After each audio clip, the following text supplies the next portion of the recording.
Let's blow our brains out. Get together, show your gratitude in the live chat, hop on the panel, bands, flyer your music and your shows on the Outlaw Video TV telephone pole. Right up straight tonight. Let's get together and show our gratitude, thankfulness, as we get out our killdozer tractor and move a pile of shit out the way. This is The Trespassers. Be right back with a full show Outlaw.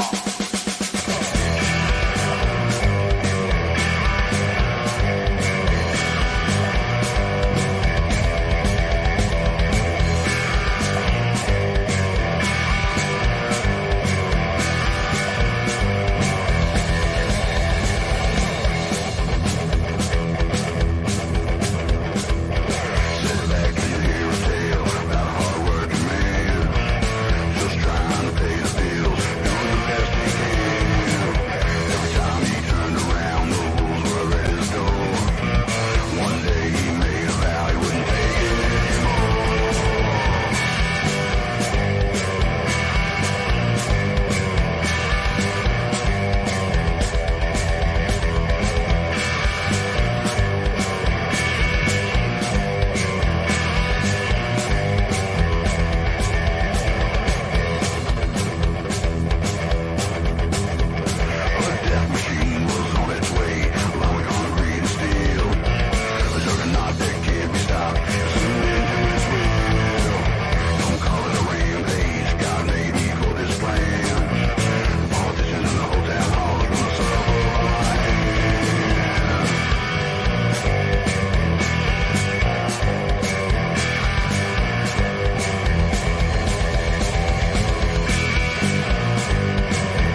All right, right there. That is the Trespassers.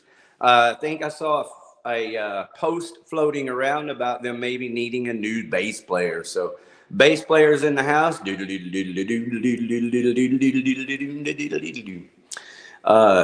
I'm tempted myself, Trespasser guys. I want to jam so bad. I want to get out of the house and jam.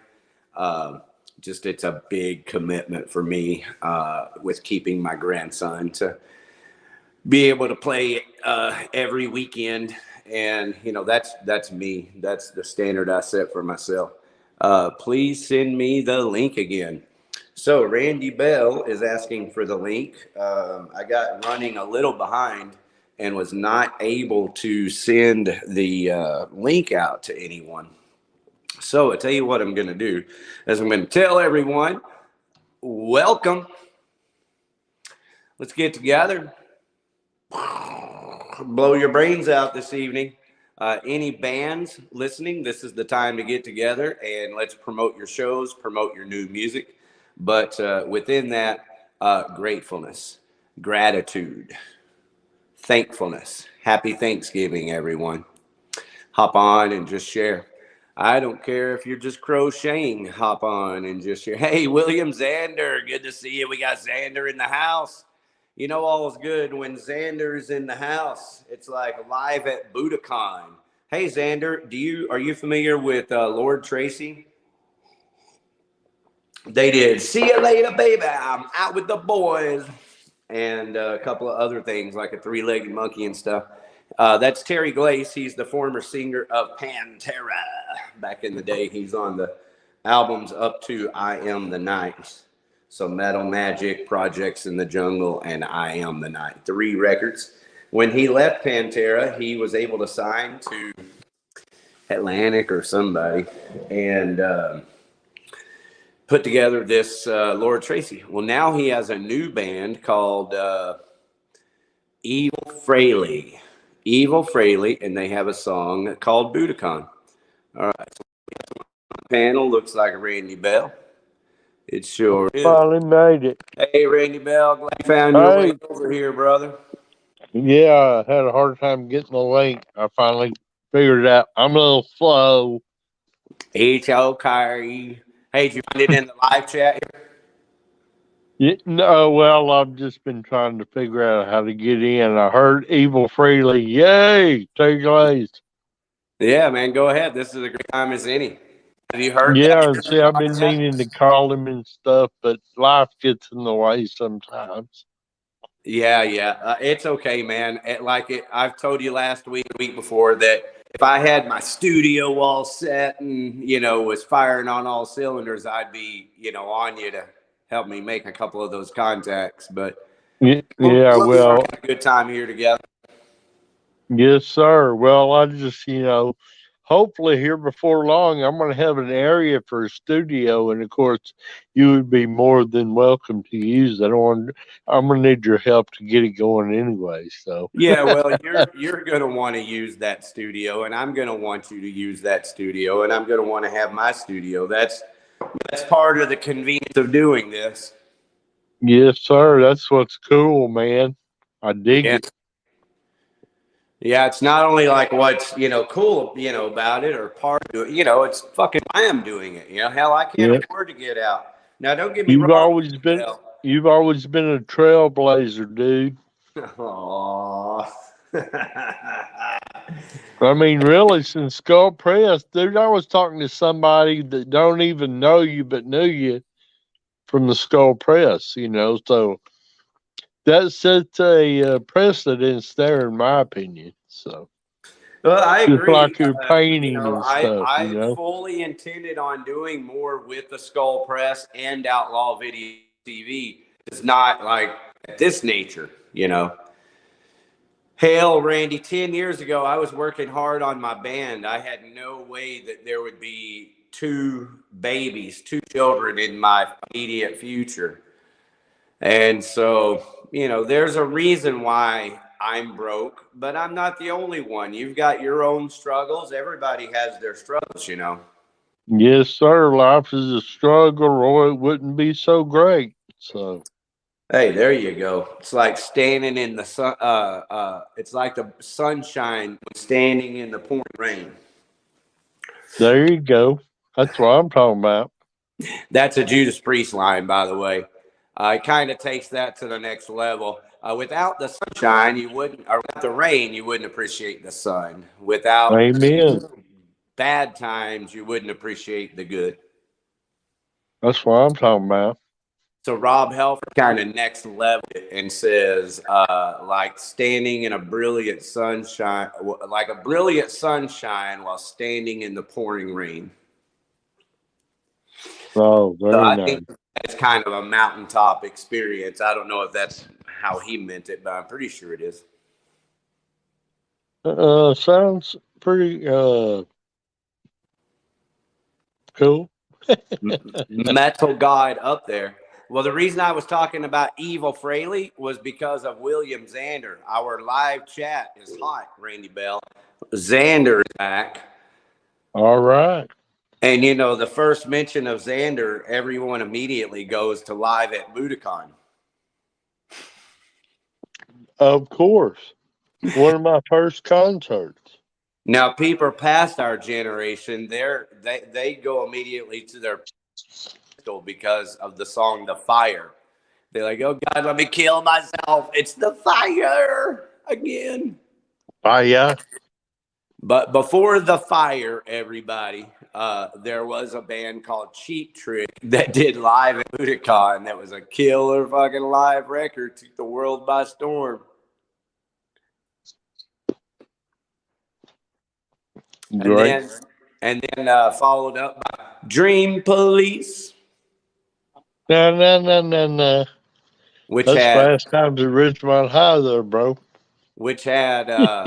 Gonna Raise Hell, Gonna Raise Hell, I'm Gonna Gonna Raise raise Hell, hell. Yeah. which is You got it, bro. probably my favorite Cheap Trick song there. I would have to concur that and the Pink song. Cheap Trick and Pink. I can't remember the name of the song. Oh no, I'm sorry, I got that confused. Yeah, She's that's Tight is what I like. The song you mentioned, and then She's Tight. Two of the best, of course. Budokan being number one. She's Tight. So there it is, Xander. See what you get. Live at Budokan follows you around. So have either one of you two, Randy, have you heard the song called Budokan? And Xander, have you heard the song called Budokan? I've heard pieces. Life's a job and you can't quit, Xander says. I can't. Okay, I can't hear him. So Heaven Tonight. I'm reading the chats. I'm sharing the live chat with you. all right, yeah, that's just it. You'll have to keep me updated on that till I learn it. Well, until we improve our studios, just the thing is the live chat is really important to, you know, what we're doing. Always will be, but, you know, now also since it's, you know, let's see how many people, we have 3 people watching us. So that might be me, you, and Xander. Hey, whatever it takes, you know. Oh, hell yeah. Hell yeah. He's a game player. Let's see. He was saying that life is a job and you can't quit. Do you have Netflix, Randy Bell? Yes, sir, I do. Have you? I'm assuming that Jonah Hill documentary is new, but have you seen that Jonah Hill documentary with his therapist? No, but I just added it to my list. All right. Well, it's pretty decent. It's not in the entertainment realm as much. You know, it's him and his therapist. But that dude's pretty good. You know, I've read a lot of books, Randy, on all religions. Right. Read a lot of books on philosophy and listened to all the speakers and motivators and all that shit. You know, all my life. I know everything Zig Ziglar, for example. You know, Right. back there somewhere. But that guy is pretty cool, and that's one of the things. Stutz is his name, Stutz. So without giving away the whole program, one of the things he says is that three things that are inescapable are pain, uncertainty, and constant work. So there you go. Yeah, well, I would put death in there too. Yeah, So, but yeah. then the conversation's over. So you know. Very good, Ricky. I like that. See, I told you I'm kind of slow. So before we get there, it's this process. He calls it a life force, Randy. And it's kind of crazy because I think, the reason I'm telling you about it is because it resonated with me. I identified with a lot of things the guy said. And I think the reason why is because a lot of what he says it's in almost all the religions and all the philosophies. You'd be surprised how many things that religions have in common. Don't get me wrong, they have equal things not in common. But when it just comes commonsensical type of thing, if nothing else, they use common sense to draw you in. Right. And then they lose it. Yeah, it goes extreme, one way or the other. Yes, sir. It's, oh, you got to do this, and oh, you can't do that. And, it's all One the. way, the other way, or out. So I subscribe to the Ozzy Osbourne, and hey, how about this? Also, Bruce Dickinson school of religion, which is, if you're gonna die, you're gonna die. Yep, and we You're are gonna going to die. die. Die with your boots on. All That's right. what So I'm talking Sanders about. up here again. He says, on top of the world, where their best song, California Man. So he's saying that California Man is Cheap Trick's best song. How about that?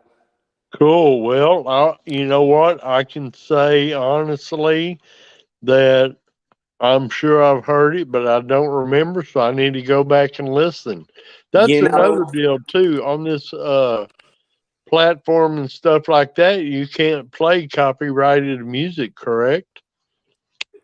well, the song is called On Top of the World, Randy. And I guess the record is California Man. I don't know where the reference to California Man, but the song is On Top of the World. And if I'm not mistaken, it's a slower song, kind of like The Flame or something. Okay, I know that one. But Okay, yeah, well, I'll have to put that on my list, Mr. Ricky E. well, hey, while you're making Cheap Trick lists, or while we all three are, one of their best records, man, is called, damn, I forget what it's called, but I know the songs on it. It's got a song on there called I Just Got Back. Right. Are you familiar with that song? Not right offhand.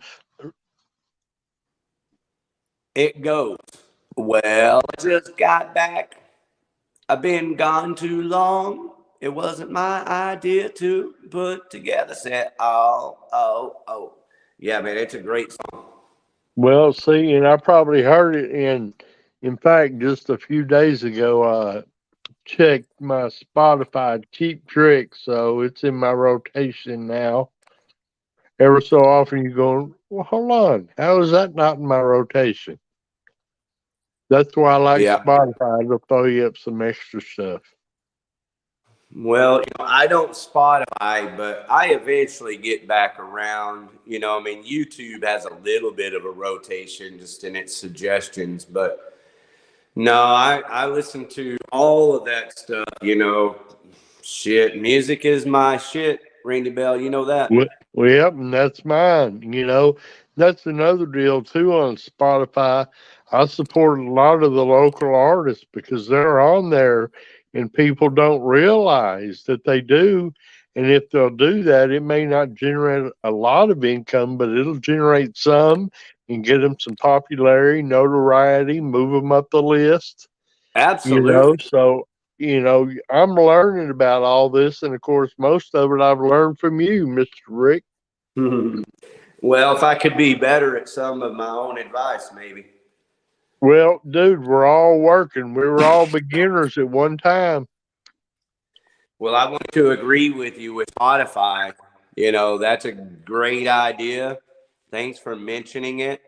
And See, anyone listening, you know, go put together a Spotify playlist for local Dallas Fort Worth music or metal. yeah. Have everybody. You can put everybody from Pantera to Drowning Pool on that list, along with Gamma Side And and my number one, Guthrie Kennard. yeah, all of that. Yeah. So that's a great idea. A local music playlist is a worthy thing for all folks. And see, Pandora started this, well, at least for me, years ago, but it was so cluttered with ads and not the internet functioning properly, everything always buffering. Yeah. But Yeah. now, dude, it's really good. And I have Sirius, but I only do it when they give it to me free because I can't sit under my carport and listen to it because satellite won't pick it up. Yeah. Funny. Same thing going through the line at like In-N-Out Burger.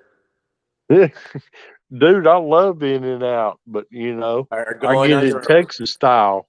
going under an overpass. You're like jamming some Ozzy and the Randy Rhoads lead kicks in and you go under an overpass. Yep, or they're telling about the song, they're talking to the artist, and you're waiting for the crescendo, and boom, it's gone. Ain't that some shit? Satellite radio.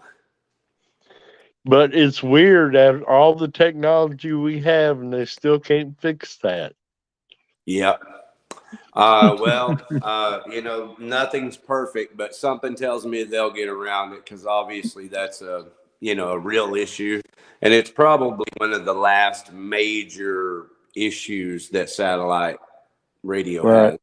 But satellite started everything from what I know, so.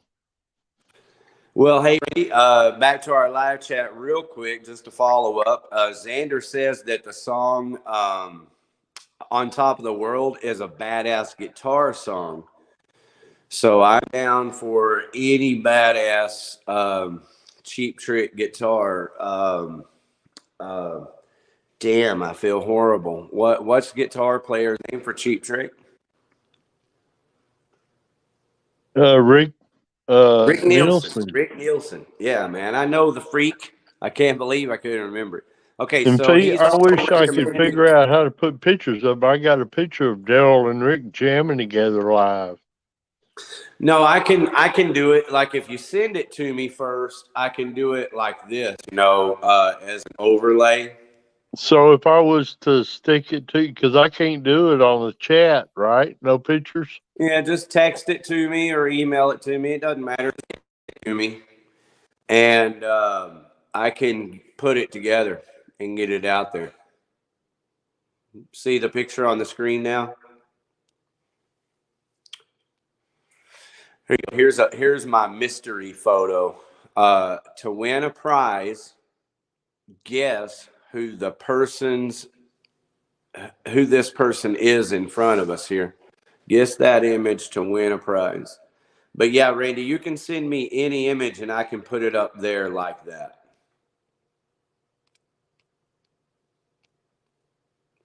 How you doing, Randy? You still with me?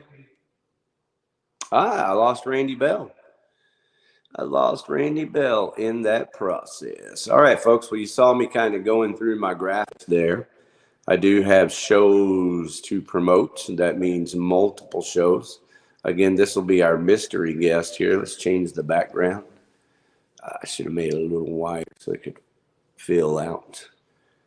But yeah, Xander, I'm gonna just be straight up fucking honest with you, bro.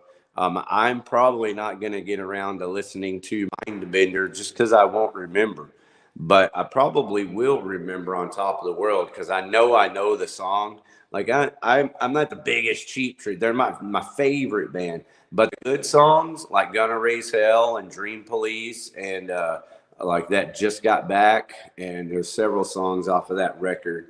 Feel bad I can't remember the name of that record, but you know, I like Kiss more than I like Cheap Trick, but Kiss is kind of like that too, where I like all their songs, but some of them I just fucking love. King of the Nighttime World, 'cause I'm the king of the nighttime world, and you're my. And even other songs that are simpler than that.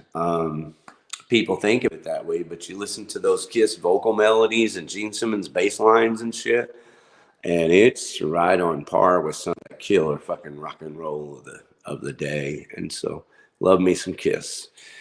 All right, and I am thankful. So now is a good time to get back to showing my thanks and appreciation, because I am very thankful for my grandson. I think I deleted the picture that I had of him in here. I'm going to dig through here real fast and see if I can find a picture of my grandson. All right, I don't see it, so sorry, everybody. Thanks for bearing with me, but my grandson's pretty awesome. I tell you what, let's go ahead and shift gears here and do a couple of things. I want to give a shout out to my buddy Dave Jarvis and his band Dank. That would be hardcore country, Dank country. How about that, Williams Andrew? You're missing Dave Jarvis this evening. All right, so there's Randy Bell and the trying to get back on. Well, let's see, Randy Bell. I can play you a song and text you the link if that's what you need. And I don't know how you got on before, but that'd be the best way. But also, if you go to the live chat, like go to the video on YouTube, and in the live chat, the link right there to get on. All right, so let me go ahead and go to guests and copy this link.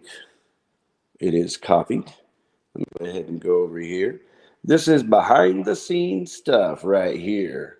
It's only rock and roll, but I like it. I like it. Yes, I do. I said I like it. Everybody getting their yah-yahs out this evening? Everybody familiar with that record? What's your favorite live record? Would Get Your Yah-Yahs Out be up there at the top of that list of live records? How about Cheap Trick live at Budokan? How about Peter Frampton's Come Alive? God, I sound... How about Judas Priest? How about that? That's my favorite live record. Unleashed in the East. How about No Sleep Till Hammersmith? Who can tell me the answer to that question? What is No Sleep Till Hammersmith? Okay, so Randy, I just reposted. There you go. And I was going to Facebook. Maybe that's... How are you, partner? Good. Sorry about that, man. Oh, no, you're all right, man. It ain't nothing. Technology challenges on occasions. Yeah, hey man. Even if we had a big grandiose show, you know, it still wouldn't be that big of a deal, Randy. We would just, you know, part of the process. Gracious host. All right, so man, I thought I saw somebody getting ready to jam or something. Where? What? Some music? What do you want to listen to? No, that was just of course, some local music. And that's another, that's what I saw earlier, the Dank picture. Yeah, that's a graphic there. That's Dave Jarvis, my other kind co-host, if you will, whatever you guys are, volunteering so much time to sit here and shoot the shit with me. Dude, that's cool. But Yeah, if you can play some local stuff. And have you had the guy talk to the guy from Siege Hammer? I probably mentioned it before. I need to call Terry and get him on. Yeah, and like I'd be fine with Terry coming on tonight or next Wednesday. What I continue to say is that once I improve my studio and my mic, my audio in particular, what happens is that, like right now, my audio is not that bad because it's just me and you. But I get one more person on, which is what I need to have. I need to have 4 or 5 people on. Well, there goes Randy Bell again. But that's what I need to have is multiple people on at a time. And every time I add more people when I'm on my phone, it just fucks it up. So hello, Randy Bell. You're just fine. You just every once in a while, my phone takes a dive. Make you look bad. Is that what it is? Yeah. Are you on your phone network or are you on your home? Phone. I try not to touch any buttons, but occasionally it happens. All right. Especially with the fat. I had a couple Bud Platinums, get a little handsy. Hey, it happens. So go on about the evil freely, dude. I said I'd call Terry, or what I'll do is send him a message on Facebook because I don't have his phone number. So yeah. But anyway. I wish I would have saved that graphic because that's one of the graphics that I intended to save. And if I did have the graphic of the Evil Fraley video, then I could just pull it up right here like this and we could talk about it. Now, right, see, I'm afraid if I close it out to send you the photo, I tried that the first time, everything quit. So I'll send it to you for next time. Yeah, it's too late now. We don't have to plan ahead that much, Randy. But, if you think about, just one thing like that's worth talking about, like I'll give you an example. I did a few things, obviously, but it's my show, so I'm supposed to do these things to prep. But I did a couple of special things like this. All right. I don't really have any Merciful Fate news other than that Merciful Fate is touring the country live and kicking fucking ass, man. God, have you seen any of these live Merciful Fate shows, Randy Bell? No, sir. Lots of my friends in the Merciful Fate. I mean, I know I've heard a couple songs, but I'm not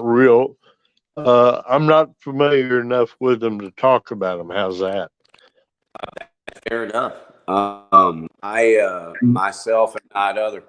Okay, so I've got a Jeff Johnson authenticated with YouTube. It says very interesting. Hello, Jeff Johnson. How are you? Randy, do you know Jeff? Is this someone that you invited? Jeff, not that I know of, but my memory's not that great either. So, JJ, Jeff Johnson, lots of familiarity no matter what. Yeah, yep. I know what comes to mind is a drummer comes to mind. So here's what I'm going to do real quick, Randy Bell. Let's play another song and take a piss or break. I need to go ahead and refill my drink. Do you have a minute? Refilling my mind. Okay, so I'm going to give a shout out to JJ. I need to verify who you are. So I need to know, what band you're in, what music you have to promote. I apologize. I wish that I could just bring you on the panel, but I have to verify. Gotta vet them. Well, you have to verify, man. I already had a couple of really fucked up experiences on this live panel stuff, Randy. All right. Well, I trust your judgment, brother. Play some music and I'll see you shortly. These guys have taken pranking to a whole new level. I'll tell you about it when we get back. Okay, people. Hang on. I'm going to play you a song, and while I do so, I'm going to refill and also talk to our guest backstage to verify. Go ahead. If you do not mind, please go ahead and comment, live chat your info so that I know who you are, and we'll get the party started in the live chat. I'll pick up with you here in just a minute after I get this song started, and I'll do everything I can to get you up here so that you can tell us about your rock and roll. All right, everybody, some of Dallas-Fort Worth's very best heavy fucking metal, featuring Rick Perry on lead guitar, Tide Pack on vocals. Are you ready? Tonight we raid. Iron Jaw rule.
Hell yeah.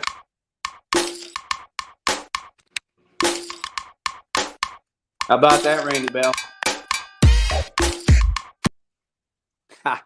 Swing it around a little bit.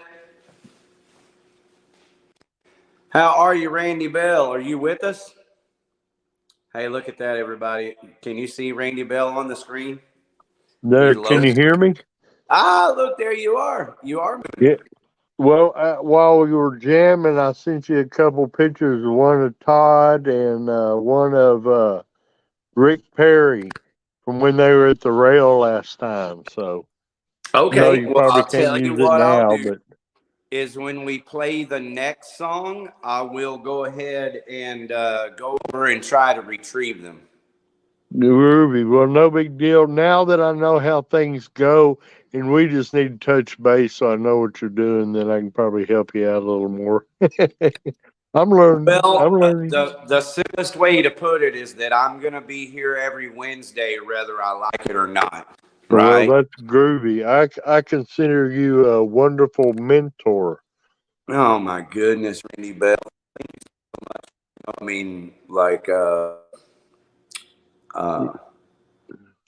here's Jeff Johnson again. Jeff Johnson, All it right. So, says. what did we find out about Jeff?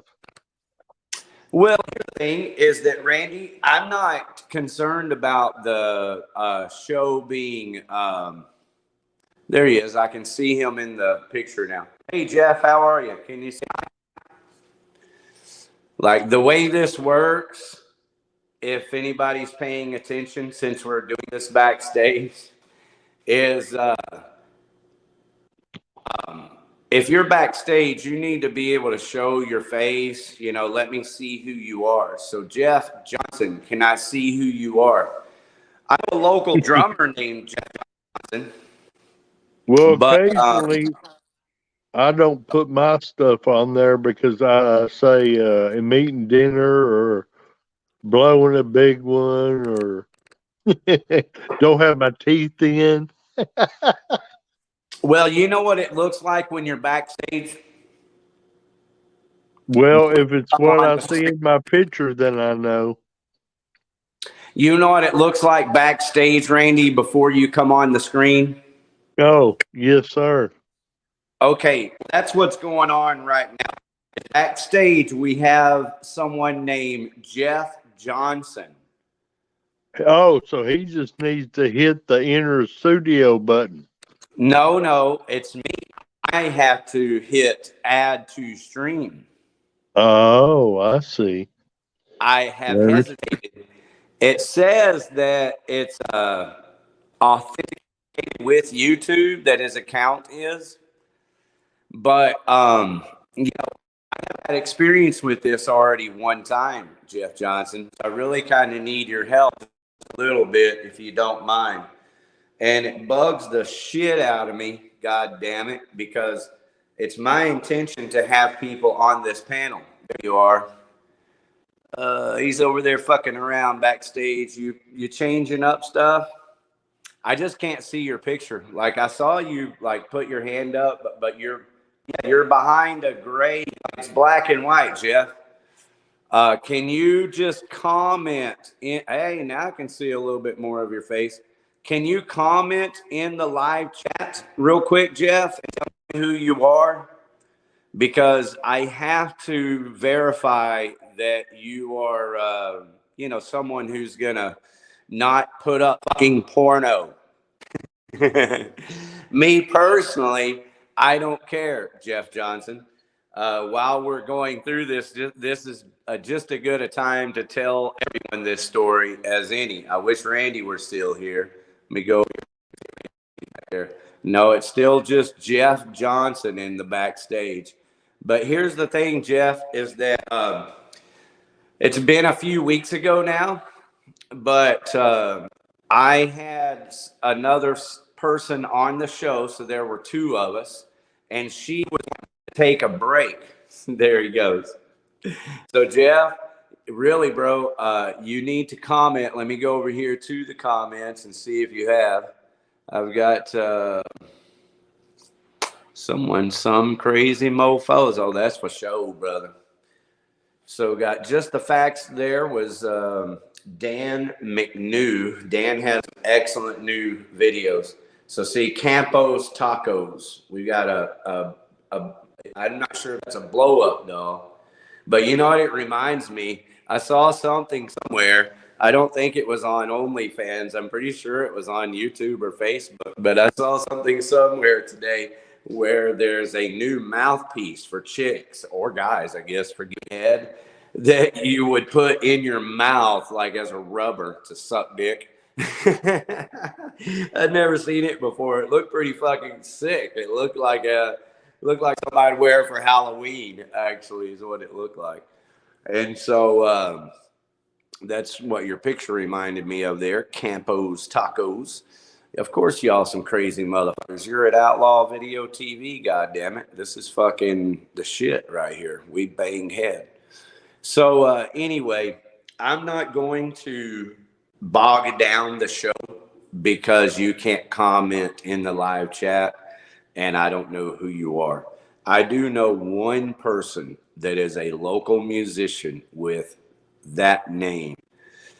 And all I'm asking is that you verify yourself in the live chat because pranking is a whole new level these days. See, now we got sounds yummy. I'm going to be playing Campos Tacos, some fucking hard candy girl here in just a minute. That's right. Hard candy girl. That's my song. Okay, is that you, Randy Bell?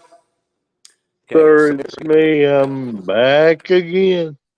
all right. Hey, can I tell you the story about what's going on? Yes, sir. Okay, you remember Gina. Did you meet Gina?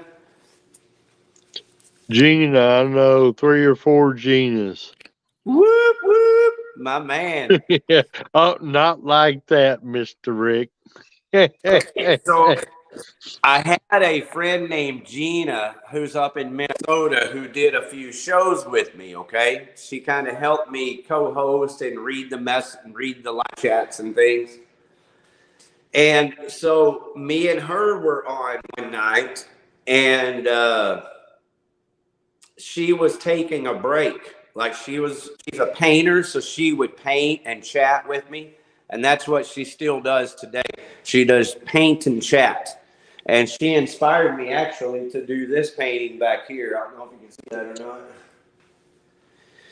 But we'll get back to that if there's time. The point is with Jeff Johnson, he's currently right now in the backstage area, and I'd love to bring him on. I'd love for him to tell us about his band and his music and shit, right? Yes, sir. But I have to verify these people, Randy Bell, and the only way I know how to tell Jeff right now to verify himself is like Campos Tacos. Even though Campos Tacos has already verified himself to be borderline perv, Gina the painter from Minnesota. So see, Campos Tacos remembers Gina from Minnesota, the painter. She's actually Golden Eagle now is who she is. So anyway, one night, Randy Bell, I'm doing a show, and Gina's like, hey, I got to take a break. I'm like, okay, I've got a couple of people in the backstage area who want to come on the show. I'll see who they are, right? Right. Well, one of the guys, Randy Bell, is like playing guitar. I can see him playing guitar, right? So I'm in the backstage area. I don't know who these people are, but I see one of the guys back there is playing guitar. So I'm like, okay, he's playing guitar. I wave at him. I'm trying to get his attention, but he doesn't look up, but he is playing guitar. Right. So then he puts the guitar down, or I look at him and it's actually a person, right? So I go ahead and bring them on the show. They're live on the show on the panel. And he says, yeah, what's up? And I'm like, oh, just jacking off, man. He goes, funny, me too. And at that time, he puts a video of a porno of a dude jacking off with a giant eggplant shoved up his asshole. Lord have mercy. That's what your mama, Oh my goodness. Me, I thought it was funny as hell, Randy. I thought it was funny, Well, right? my buddy Henry would say, "Oh Lord," but Well, I thought it was funny, not because I think that kind of shit is funny by itself, you know? In other words, I don't think it'd be funny if you put together a show with a bunch of that kind of stuff. What was funny about it was that I got pranked. I got pranked, man. Hardcore, dude. That fucker went way out of his way to prank my ass. That's what I'm saying. all right, dude. And You never because know what's he gonna happen. succeeded, yeah, because he succeeded, it was funny. That's my point. It was funny as fucking hell, man. Well, But you can't I don't. succeed without failing many times, in my experience. So and I don't know if anybody watched the new Elvis movie, but it's basically about Tom Parker, and he says you can have 10 failures as long as you have one successful one. But anyway. Well, that reminds me of our favorite hero, Evil Knievel, our Oh, motivator. god darn I right. have this bad habit, Randy, of comparing myself to other people, right? It's like shit has hit the fan for me so bad, and I've experienced such tragedy and just daily fucking being broke and eating shit that the only way I can, or one of the ways I stay motivated is when I see other people who have it worse than me. And I'm not sure that that's healthy. I need to quit comparing myself to other people that have it worse than me. It's bad enough just to have it fucking bad, right? And then find my gratitude. I don't know. I guess I was just saying it's next to impossible tonight. No matter how bad you feel, if you see someone else who's got it worse, to go, oh fuck, I guess they got it worse. Well, there's always somebody that's got it worse, and well, just in my opinion. So, All right, so back to Evil Knievel. Then he says that you're only a failure if you fail to get up that's right. after breaking your fucking bones and everything else to pay your bills and entertain. Right? Can you see my Evil Knievel painting? I do see it. Mm-hmm. Yeah, my buddy Angelo Gomez painted that for me. He No was way. needing some money one time. He goes, "I'll paint anything you want." And I said, "Give me your version of evil." It Wow. freaking rules, in my I love opinion. But it, dude. anyway, Hey, we'll how get. long have you had it? When did he paint it? He painted it for me. Well, it's probably been 6, 8 months ago. See, that's another deal too. He's another great artist. He's also a musician as well. He's an artist all the way around. I've known him. Well, You he hear hung that, out with Angel? Daryl and Vince and all of us. You hear that, Angel? Angel, we just always called him Angel back in the day. So, yeah, Angel, if you're listening, hop on. Randy's talking about you I right here, need blowing your brains out with I Ricky need to Schwartz. send him an invitation because he's doing a lot of painting right now. In fact, I'll boast. He told me this himself.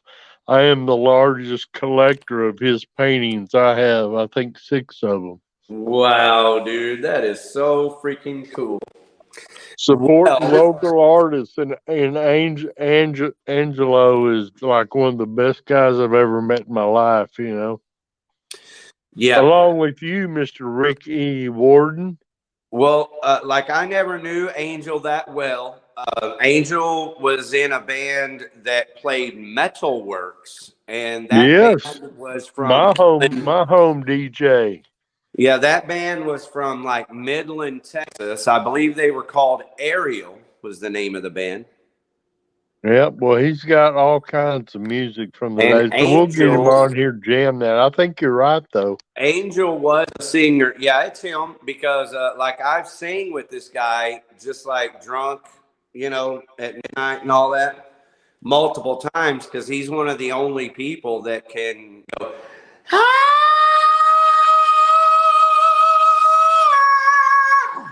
and get up there. Damn, if I could just do half of that, that'd be cool.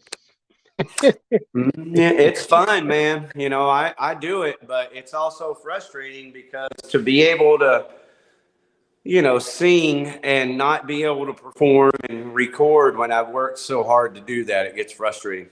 Right. Well, see, I've been blessed, and I guess you could probably do it, but sometime why don't you play my, you know, me and my brother wrote the song popular in high school, and I Yeah. was lucky enough to get that, cut that song 3 or 4 times during the Cowboys from Hell studio recording sessions. But let's hear some. Man, I would like to, Randy. You know, if I had like the ability, you know, if I had the recording studio, or if I had a friend that had a recording studio and said, "Yeah, let's come in and record that song when you get it ready with Randy," well, then you know I could get it done. And the truth is Dave Jarvis has reached out to do a little bit of singing, so there's at least something there. Yeah, Dave's cool. With Dave. You want to hear the song that I learned most recently?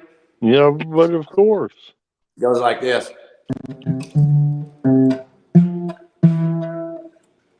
Happy birthday to you.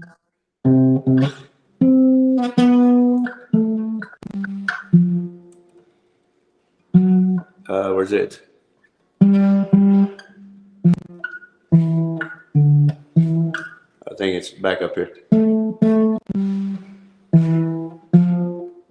There it is. I found it. That's much more talent than me. I can do it on my keyboard, but I only have to press 2 buttons. Well, if you can play it on a keyboard, then you can play it on guitar. Well, no, it's one of the keyboards. You hit it, and it'll play whatever song you want, and whatever instrument you want. That kind of keyboard. I just got to figure out how to do it because I've created some stuff, but I haven't been able to record it. So I know there's some way I can plug in, record it, and then mix it, you know. But I'm new at that stuff, even though it's been my whole life. Yep. Anyway. Hey, man, you know, life's a challenge. You know, I devoted my life playing and performing and recording. Three. And I'm still a long way from there. So let me play it for you since I have it. Here it is on piano.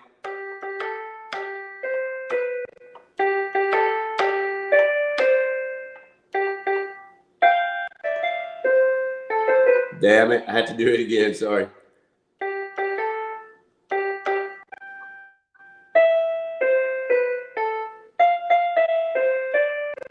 There. Groovy. Now, Rick, the next time you play Happy Birthday, it'd be cool if you did it on xylophone. I can do it on kazoo. Well, kazoo always rules, so. Fucking A, dude. Have you heard my Jimi Hendrix Spangled Banner on kazoo? I don't guess I have. It's the bomb, brother. It's the fucking bomb. Well, load that one up for next time, dude. You can play some of these local, but can you play YouTube videos of local bands? Okay, hey, I was wanting to come back to that because you had asked me that a minute ago. Real quick, let's go to the chats and come back to that question. Is that cool? Oh, dude, the reason I'm why just a squirrel trying to get a nut. It's your world, dog. Yeah, we're coming back to it. I just want to get over here to Integrity 101. Do you remember Integrity? And I wish I could say 100% I did, but it won't take long. Well, he joined us the first couple of nights when we did the Outlaw Video Showcase or the Outlaw Video broadcast here, where we talked about the Pantera reunion. Oh, okay, yeah. Please don't be offended. I don't remember. I'm an old man. No, it's okay. It's part of the conversation and, you know, getting back to it. And the reason why, because he was actually on the panel So Integrity 101 is already Outlaw. If you want to come on, you're welcome anytime. Okay, now I've got, oh, looky here. We've been graced with the presence of Just the Facts. The big dog, Mr. Dan McNew. Hey, Good guys. to see you, sir. How are you doing, brother? Well, doing pretty good. Getting a little herbed up here before Thanksgiving. Yeah. Got to herb that turkey. Oh, yeah. So do you do the herb rub or do you smoke yours? Oh, I smoke Turkey. mine. Oh, you're talking about turkeys.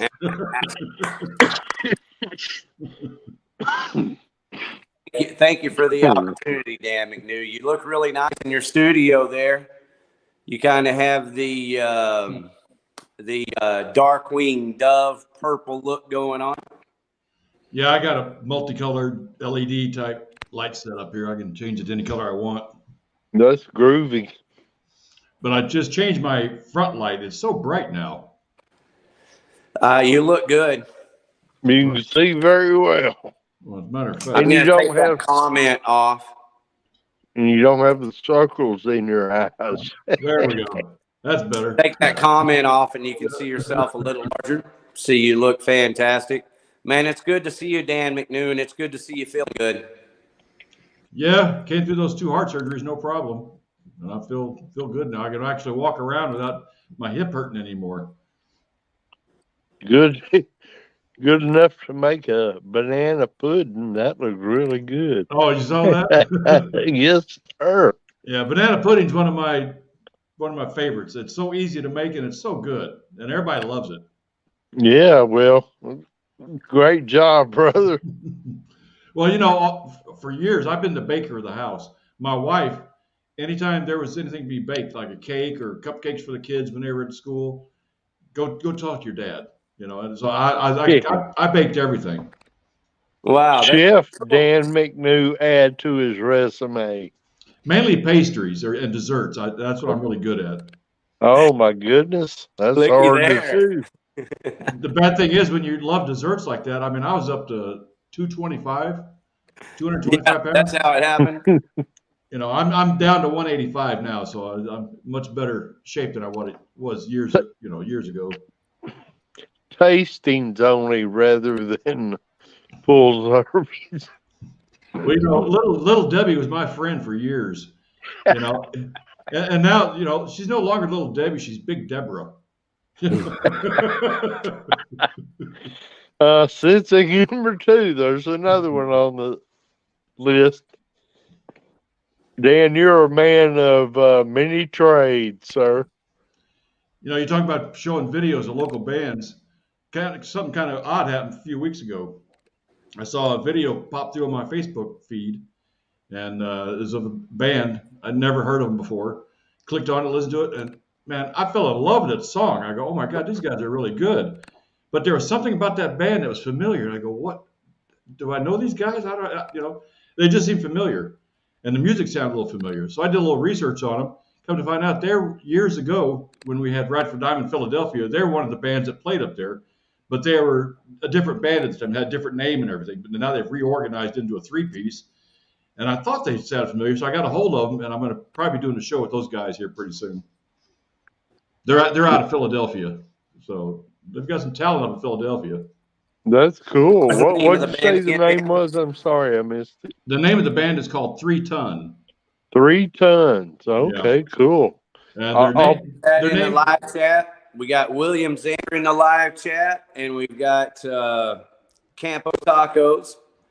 William Zander says banana Twinkies, and Campos Taco says baker of the house, and then says love banana pudding. Who doesn't love banana pudding?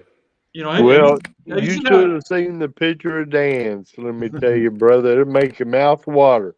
well, you know, when you go to the store and you go to buy some of it, man, you get like a cup of it for like $5.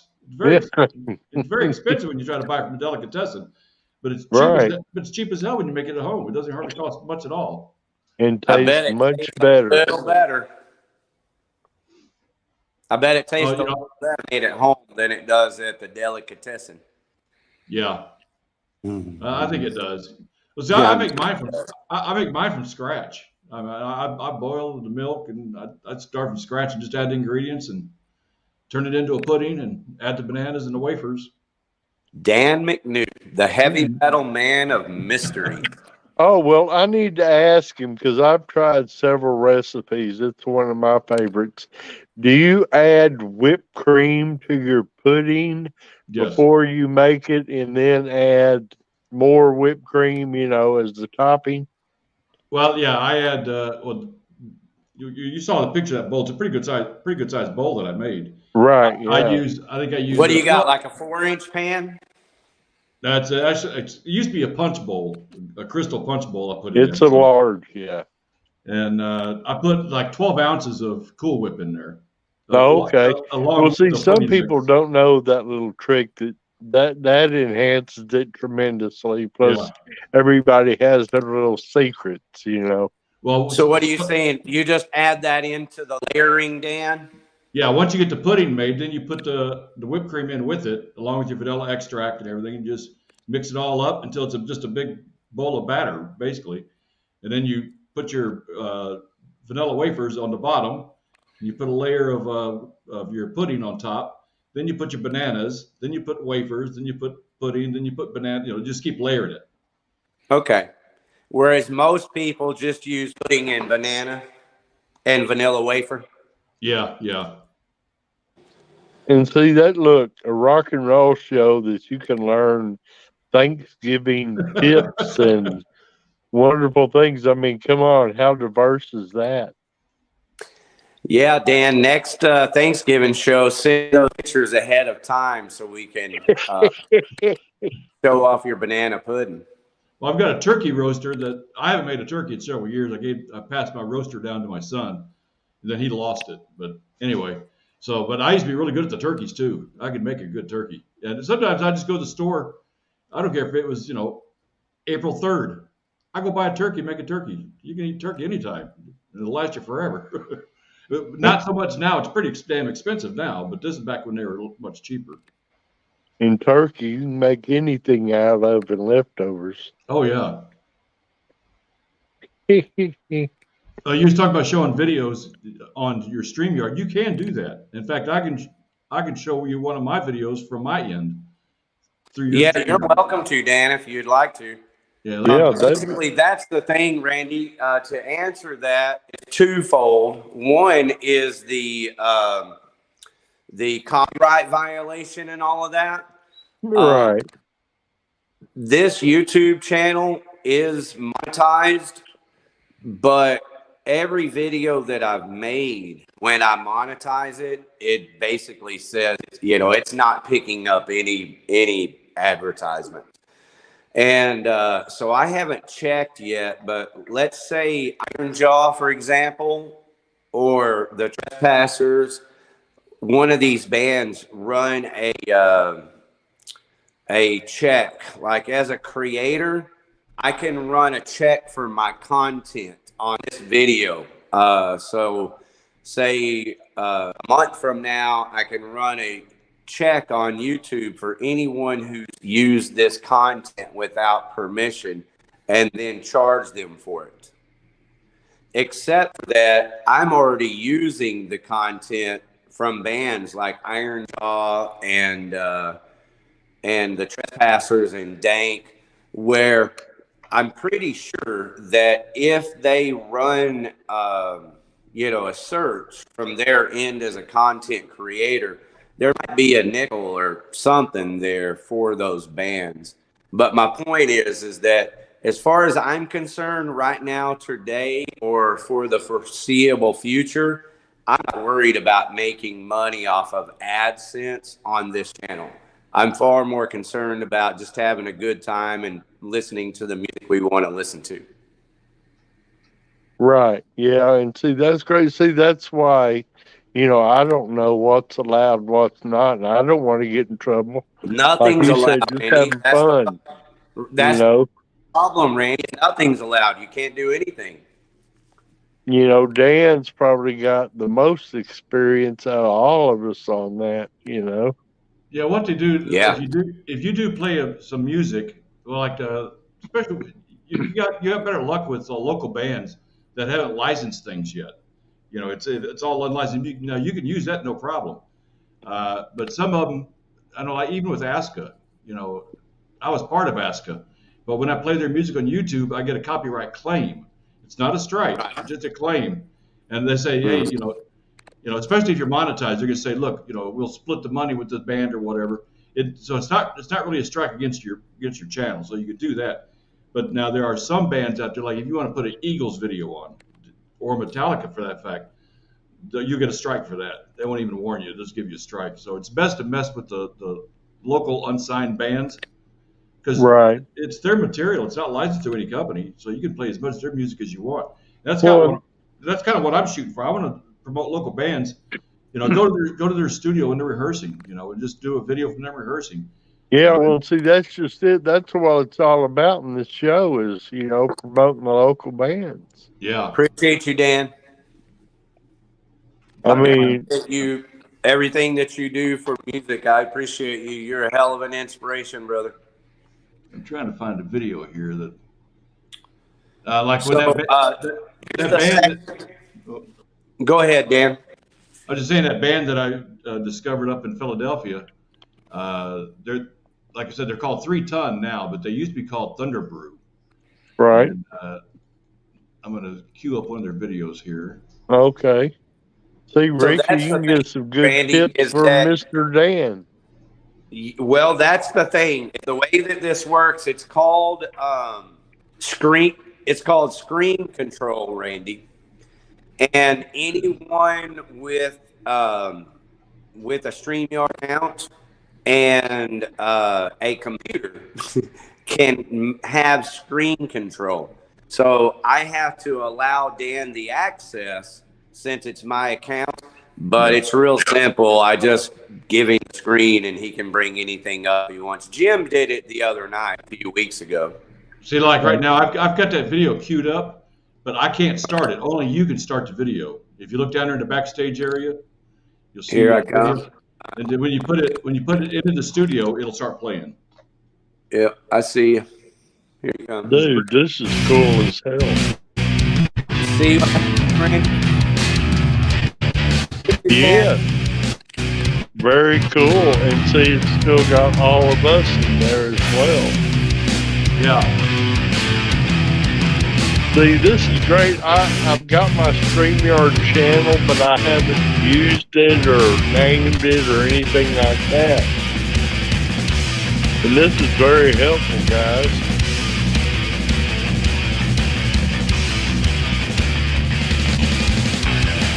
When you're, man, that's badass.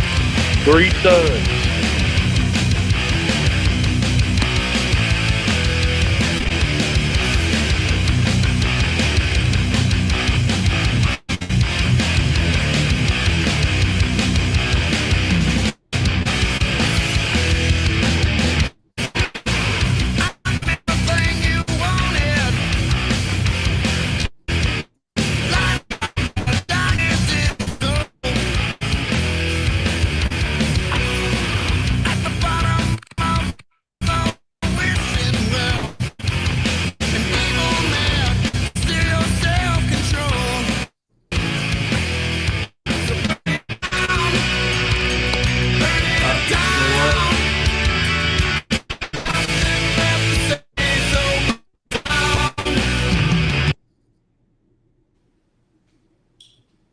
all right, Dan. Thank you, brother.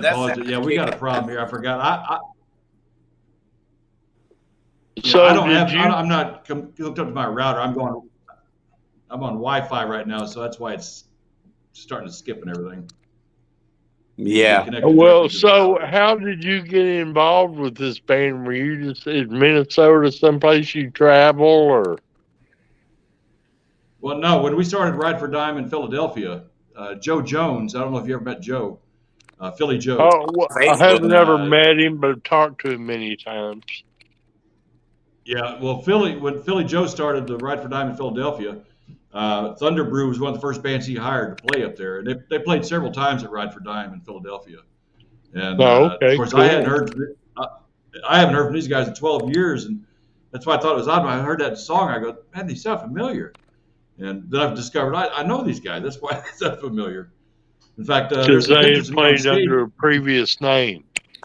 Yeah, they were Thunder Brew back then, and they're a 3-ton now, and they're just a 3-piece instead of a 5-piece. So yeah, they made a lot of changes.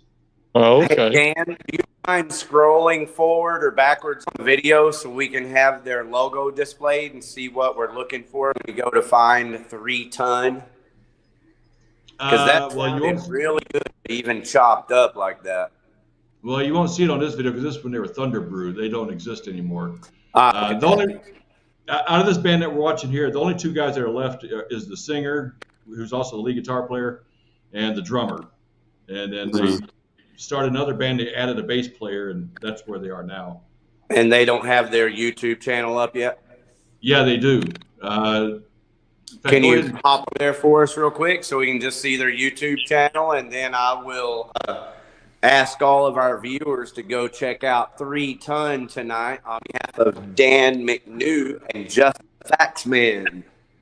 Hey, go ahead and take that video out of the stream. Okay, I sure will. La la la.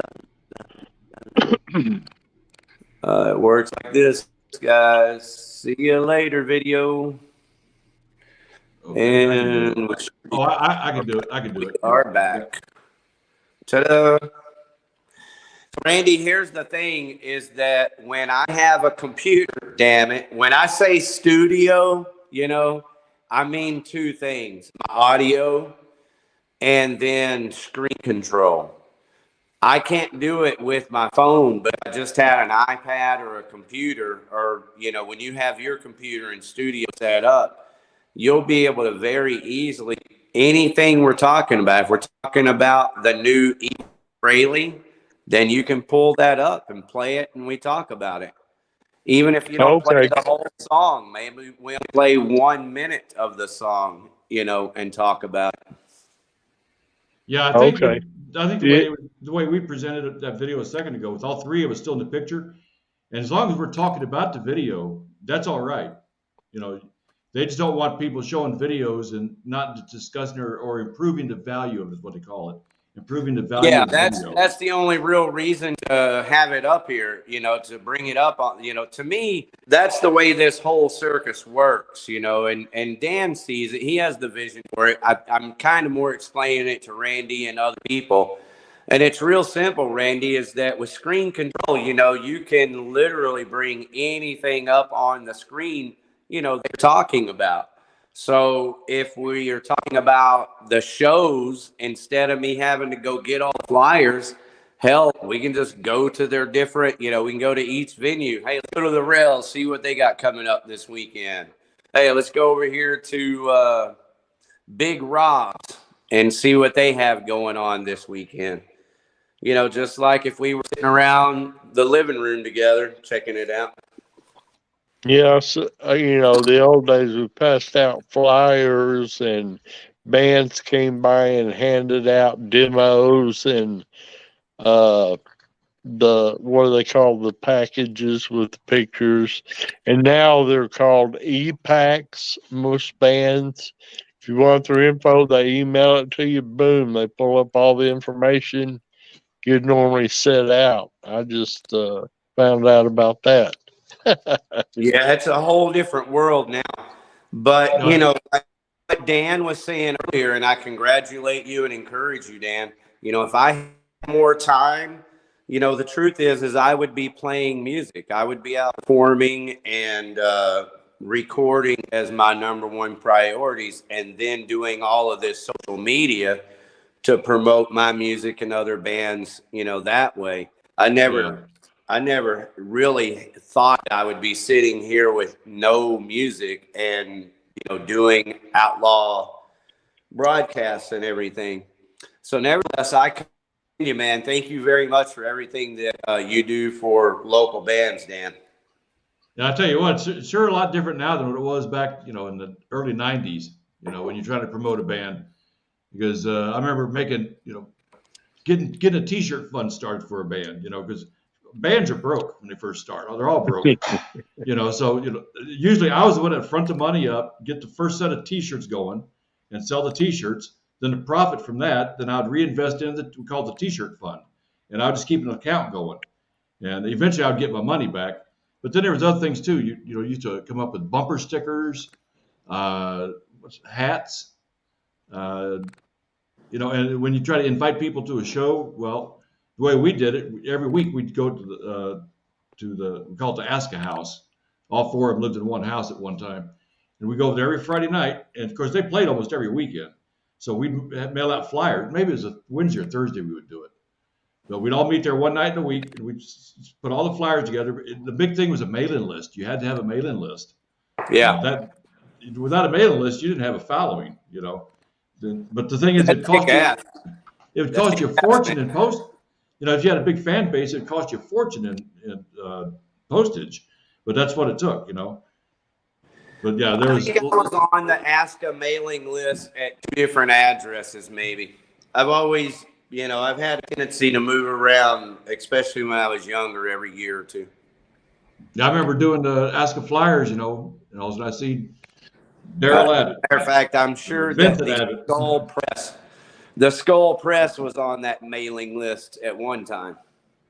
I know Diamond Vinny were. They'd get it every week too. Hell yeah. Hey, Dan, did you see this flyer I was showing earlier? Do you remember Outlaw Video Showcase? Are you aware of any of those shows that I did? Oh, yeah, sure do. I remember that. Yeah, one of them, remember I did a lot of footage of the Ride for Dime over there at the old Dream World. Oh, yeah. So one of these, it might have been this one, but one of these events actually showed some of that footage at the event. And of course, we had intentions of publishing that information, or that video footage and all that. But there were 2 of us, and the second one brought in a third. It got convoluted. And so anyway, that's beside the point. The reason I'm bringing this up right here, the Outlaw Video Showcase, is because we did a lot of creative things, Dan, to promote those shows. Yeah. One of the things that we did was what you said, and why I think it's a great idea, because I was doing that, 7, 8 years ago when we were doing these shows, which is going out to the local rehearsal space like Avalon Rehearsal or Universal Rehearsal, meeting up with our buddies in the bands and making some videos there at their rehearsal space. Yeah. Yeah, that's the way to do it. You get some good behind the scene footage, and you can use that in several ways. You can actually just do a pre-recorded show, put a video together, then put it up on YouTube as a premiere. And you don't even have to go live with it, and it'll still draw an audience. Or you can invite the band members to, hook up like we're doing now, and you can show their video during the show that you pre-recorded earlier. So there's several ways you can use that footage. You hear that, Randy? Yes, sir. Okay, see, that is next level. See, I was doing that literally 7, 8 years ago when the technology of doing the shit first came out. Not these panels like this. This is new in the last year. But I'll give you an example. Everybody knows the band Creeper. Are you a fan of Creeper, Dan McNew? I'm not so much a fan, but I know who they are, yeah. This is them, Jim Fritz. They're from Garland, Dallas area. Creeper, Jimmy Fritz on lead guitar, but the singer is Tex Duncan. And I have in here, they're playing a show here in the next couple of weeks in Arlington at Mavericks. So I have the flyer for that show here. But cooler than that almost are their T-shirts. That's what I'm looking for. I'm looking for their T-shirt while I ramble on. I have a picture of Creeper T-shirts. I just don't know where they are.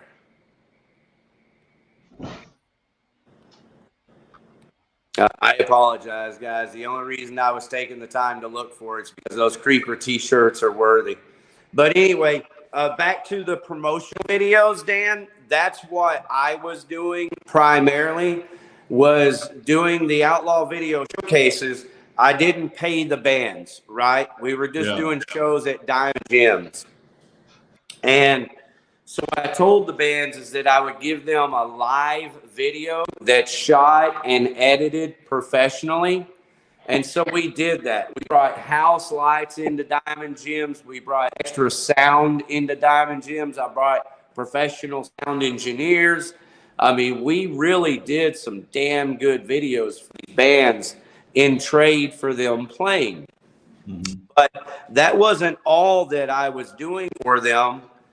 What I did was I did promotional videos. Hey, I'll be right.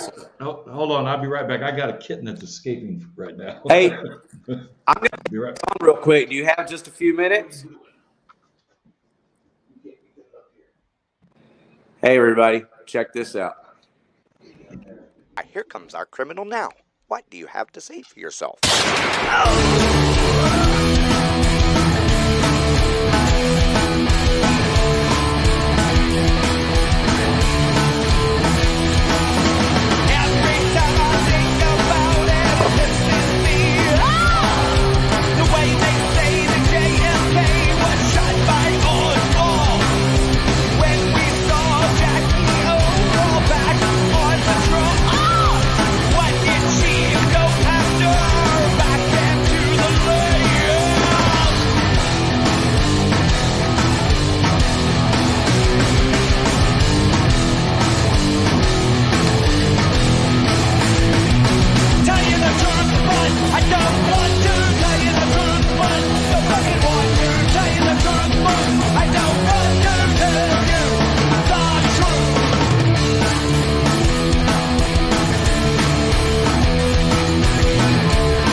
There we go, Dan McNew. I just went ahead and hit pause on the song there. That's my song.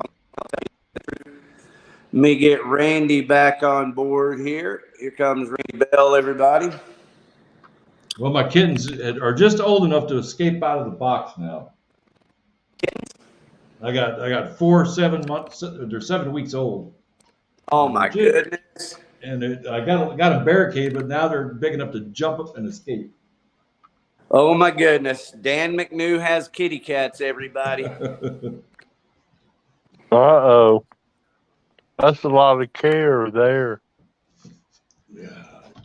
Come on, man.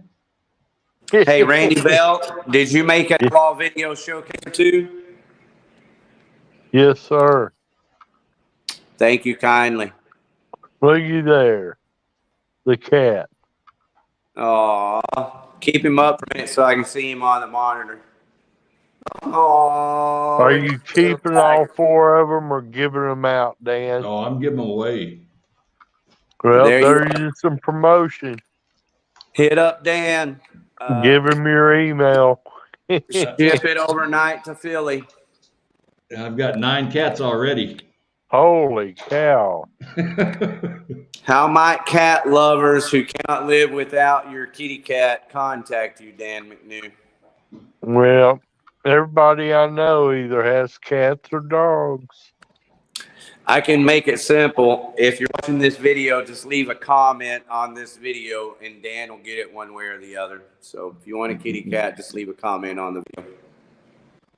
Yeah, there was a stray that had some kittens next door a couple of years ago, and that's where it all started. Then they started breeding, and it became wintertime, and I didn't want them to have babies outside, so I brought them in, and I got rid of some of them. Once you feed them, you're stuck, Dan. That's what I've heard.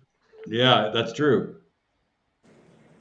Now, if my wife was still around, this wouldn't be happening. I can tell you that. She would say, "No way going, huh?" Yeah.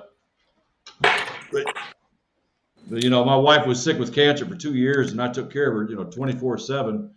Then after she passed, that energy was still in me to care, So I guess I just started caring for the kittens. Right? Yeah. Now I got a house full. Man. Nothing wrong with that, brother. See, hey. Right. Look at there.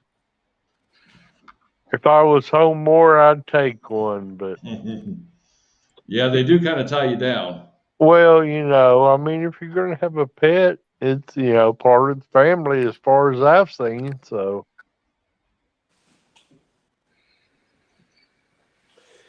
Let me see if I can I've put got a little him up. puppy dog, but my grandson has a black You kitty want to go back named in? Salem.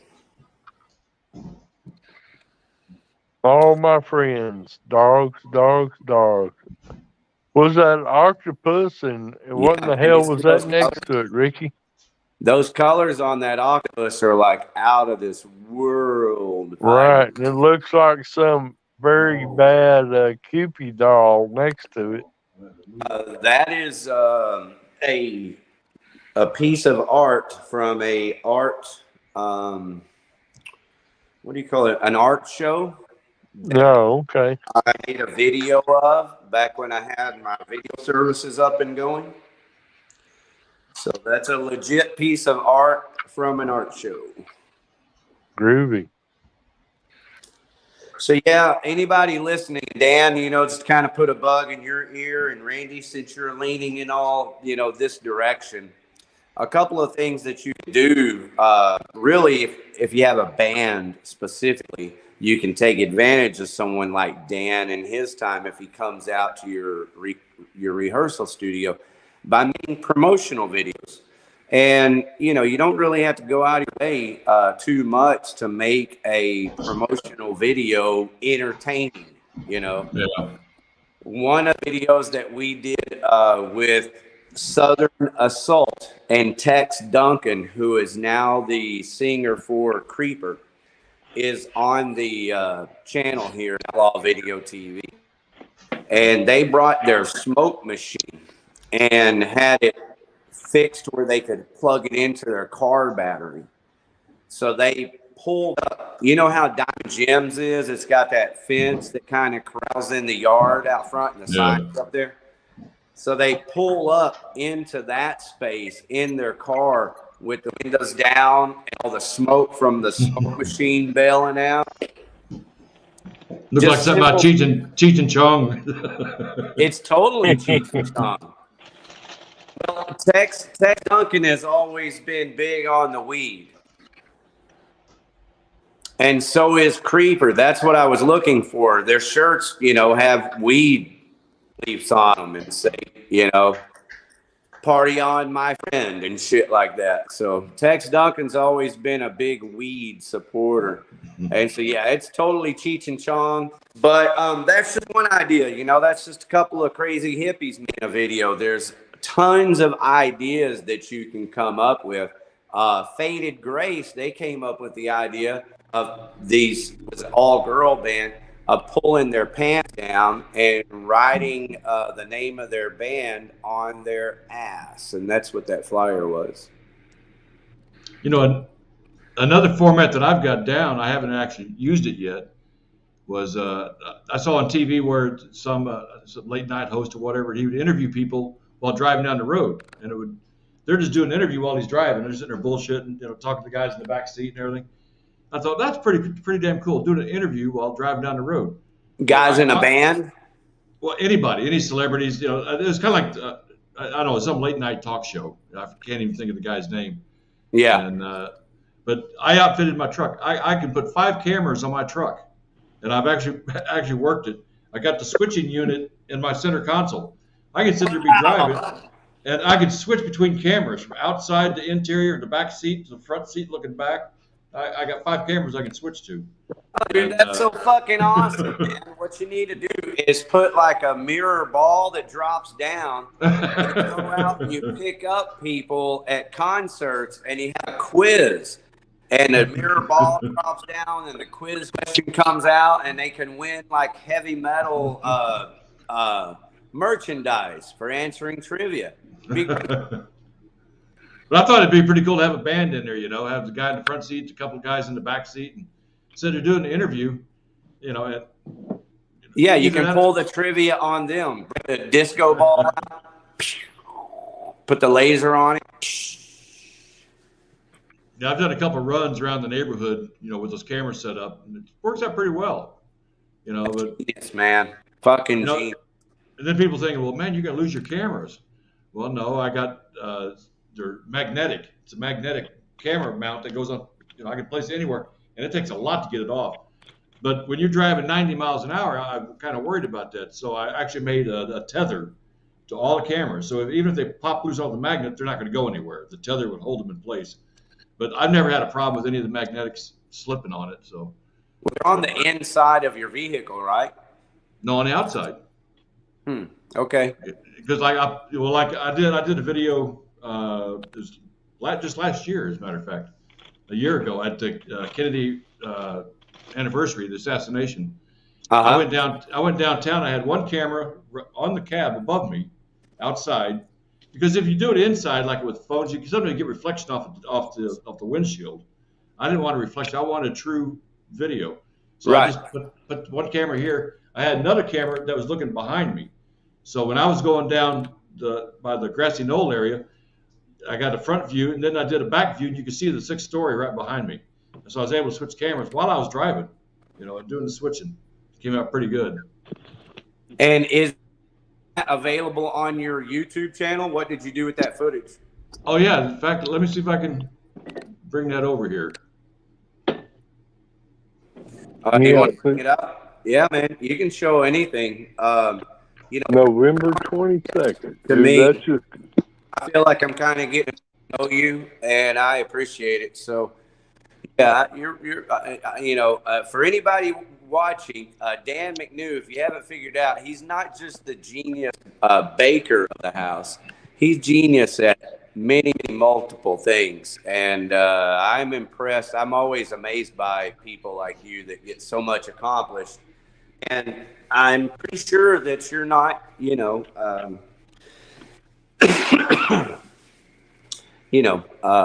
using meth or anything to keep you motivated. No. You're just an intelligent. Hey, I'm 65 years old. That shit would kill me. Yeah. Well, you're just intelligent, Dan, and you're obviously kind of hyperactive to get all that done. And man, you're just a fun guy. It's great to get to know you. You know, I don't have it on my YouTube channel, but I'll tell you what. Let me see this here. Well, all you got to do is look up Dan McNew, correct? Well, you just posted a new video the other day. What video did you post the other day? Did I? The JFK assassination is upon us, for the record. It is. Yeah, today. That was yesterday. The 22nd. 22nd. That's yesterday. Yeah. Is it the 22nd? Yeah, my bad. Is that the date of the assassination? Yeah, November 22nd. My mother was the 21st. Yeah. And, man, I've spent a lot of time down there. Like, I got to know Bill Groden pretty good. John Groden? Bill. His name is Bill. I always want to say John Gruden. But anyway, he's the guy that wrote the book, or multiple books. But he's the guy that's down there at Daily Plaza every weekend. Now, I haven't been down there in a few years, so I'm hoping that he's okay. But I had the privilege. I went down there doing chalk art primarily. So I was doing chalk art on the street out there and just talking to people. And then I got to know Mr. Roden that way. And I started taking my acoustic guitar up there and playing my songs for him. And so with his permission, I started bringing my street amp. I have a crate street amp that I can play guitar through, and it has a vocal mic. And so I would go out there and play in between his presentations. Let's try this here. I've got a video down here in the backstage area. All right. Story while I was waiting for you to get it all together. Let's see. Here we go. You bring it, and I'll get it going here. And oh, okay. Got you. Oh, excellent. How about that, Randy Bell? Yeah, not like we hadn't discussed that before. But Dan's way ahead of the time. Well, he has a computer, Randy. Is it I don't does think I had does audio. it video or is it buffering or? Okay, There hey, we go. Randy, not to take away from Dan, Yeah. Dan is definitely ahead of his time. Oh, But when it comes to what's happening right now, the screen control, that's just as simple as having an iPad or a computer. I mean, that's been my vision from day one, to be able to, whatever we're talking about, be able to pull that screen up and show the info. We're talking about a band, pull up their info. Talking to Dan McNew, pull up just the facts, man. If we're talking to Royce in the house, then we could pull up Royce in the house info, right? That sounds familiar. That's one of Dan's friends. Hey, Dan, do us a favor and tell us what's going on the screen right now. I don't see nothing, brother. yeah. Yeah, there's nothing there. I think I'm asking Dan to just kind of tell us what's up. I need my router. I'll turn it off. Go ahead and remove it. I'm still learning how to do some of that stuff. Well, you know way more than I do. I'll tell you that, Mr. Dan. Yeah, you're welcome to play around. It ain't a big deal. As a matter of fact, one of the things I need to do is I need to kick myself from the screen. Watch what happens. See up my lawn care thing there when I take my picture off? I need to be able to change that picture. And there's only one way that I know to do it on my phone, and that's hopping on someone else's StreamYard. Well, they give you the option on the phone screen, but it won't allow you. You have to exit the room, go back into the studio. Well, that's what I'm saying. See, I have that option of exiting right now. I can remove myself from the stream. The question is, can I get back in? If you were to click on your profile picture, it'll give you the option to change it, but it won't let you unless you exit the whole studio. That's at least what on my phone. Yeah, that's what I'm saying. And so if I was on my computer, then I could do it. But since I'm on phone, the only way I know how to change that little picture right there is to be on someone else's StreamYard. Right. I like to be on there live, but a lot of times my dinner gets ready while we're doing the show, so I'm not going to eat on the screen.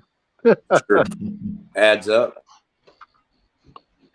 Well, hey guys, before I get into the concert calendar here, why don't you guys both tell me, y'all got plans for this weekend?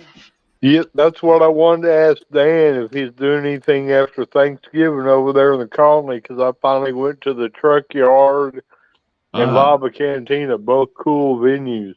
Yeah, you got Lava Cantina. You got right down the street. You got Rock and Brews. You got all the Grandscape there. You got the giant Ferris wheel. Yeah, that's really cool to see. But yeah, if you're going to be out and about, you need to let us know. We'll try to meet up with you. Yeah, I hadn't really had anything planned. Mainly, the only plans I've got is mainly for tomorrow. We're going to have Thanksgiving with my kids. Yep, and that's the way to go. I hope you have a happy Thanksgiving, sir. Yeah, it's his first Thanksgiving in his new house. He bought had a really nice house built. I know it's hard, but yeah, this is nice. Thoughts and prayers are with you, brother. Yeah, this is my second. In fact, that's my second Thanksgiving since my wife passed away, and Friday's her birthday. So. Right, man. Yeah, see, November and December ain't good for me, so I can say I understand. Well, I think the hardest part is kind of over because I've already gone through the first year of this is the first year without her doing this, first year without her doing this. Now I'm on the second year, so I've already experienced the first year thing. So well, you're a resilient individual, so it just takes time. I mean, there's been a lot of death in my family. It seems like I'm the only sole survivor. I mean, I lost my mom, my dad, my sister, my brother-in-law, then my wife, all within a couple of years. I mean, It gets hardcore, don't it, brother? yeah, it tells you where your priorities should be in life. You know? Yes, sir. Because Well, it also lends to when I tell you, thank you for coming on the show here, because I mean it sincerely. I'm not, yeah, I'd like to pay some bills, but I'm far from paying any bills with this show. But I want to promote my music, and I want to promote other people's music, and more than anything, I just enjoy the time with you, Dan, and the time with Randy. So thank you guys, because we've all suffered a lot of loss. Yeah. The way of the world. I want to say happy birthday. What's your wife's name again? Robin. Happy birthday, Robin. Happy heavenly birthday. She would have been She would have been 62. Wow, that's young, bro. My daughter. I remember when I was a kid, thought 50 was old. Well, what's scary, both my grandfathers died when they were 65. Well, wow. One of them was 66, and I'm that age now. And to me, those guys were old guys. They and were you're a young old guy, right? But I heard one guy describe it the other day. He's 70 years old, and someone asked him, well, "What's it like to be 70?" He goes, looking out of these eyes, everything is still the same. He said, the people looking at me see it differently now. Right. Well, I've been saying lately, it's really weird being in an old person's body, because nothing feels old except for my body. Yeah. And you're probably wiser now too. Than Yep. You definitely get wiser when you get older. Isn't that funny? You realize things you could have done, but at least you lived long enough to understand it. Yeah, you are what all your things you've done in your life is basically where you are now. I mean, so, if people are having, there's some people that would seem like problems just follow them though, and I see people nowadays, they seem to be so worried about trivial things. To me, they're trivial. Yeah, and makes no people have always been worried about trivial things, Dan. People out there shoot each other over it. It's like, why? What's the problem? I mean, yeah, like flipping you off and throwing shit at you driving down the highway. Yeah. If somebody wants to cut me off, I'm letting the guy in. I'm not going to sit there and fight with the guy. It's not going to accomplish anything. Yeah, I turn the blinker on, and they speed up to try not to let you in. I don't understand that. Yeah. They're going to get there 1 second earlier. It's not worth a fight. It's not worth shooting somebody over. Now, I don't want to wreck my car. I'll do everything to prevent it. But, people just out there, they're just not in the right mind nowadays. Amen, brother. I think it's always been that way, Dan. It's just more emphasized now. Well, it's like I saw Jason Bonham is coming to Deep Ellum, called Jason Bonham Does Led Zeppelin, something like that. Recently? And, it's coming next week, I believe, December 4th. Oh, okay.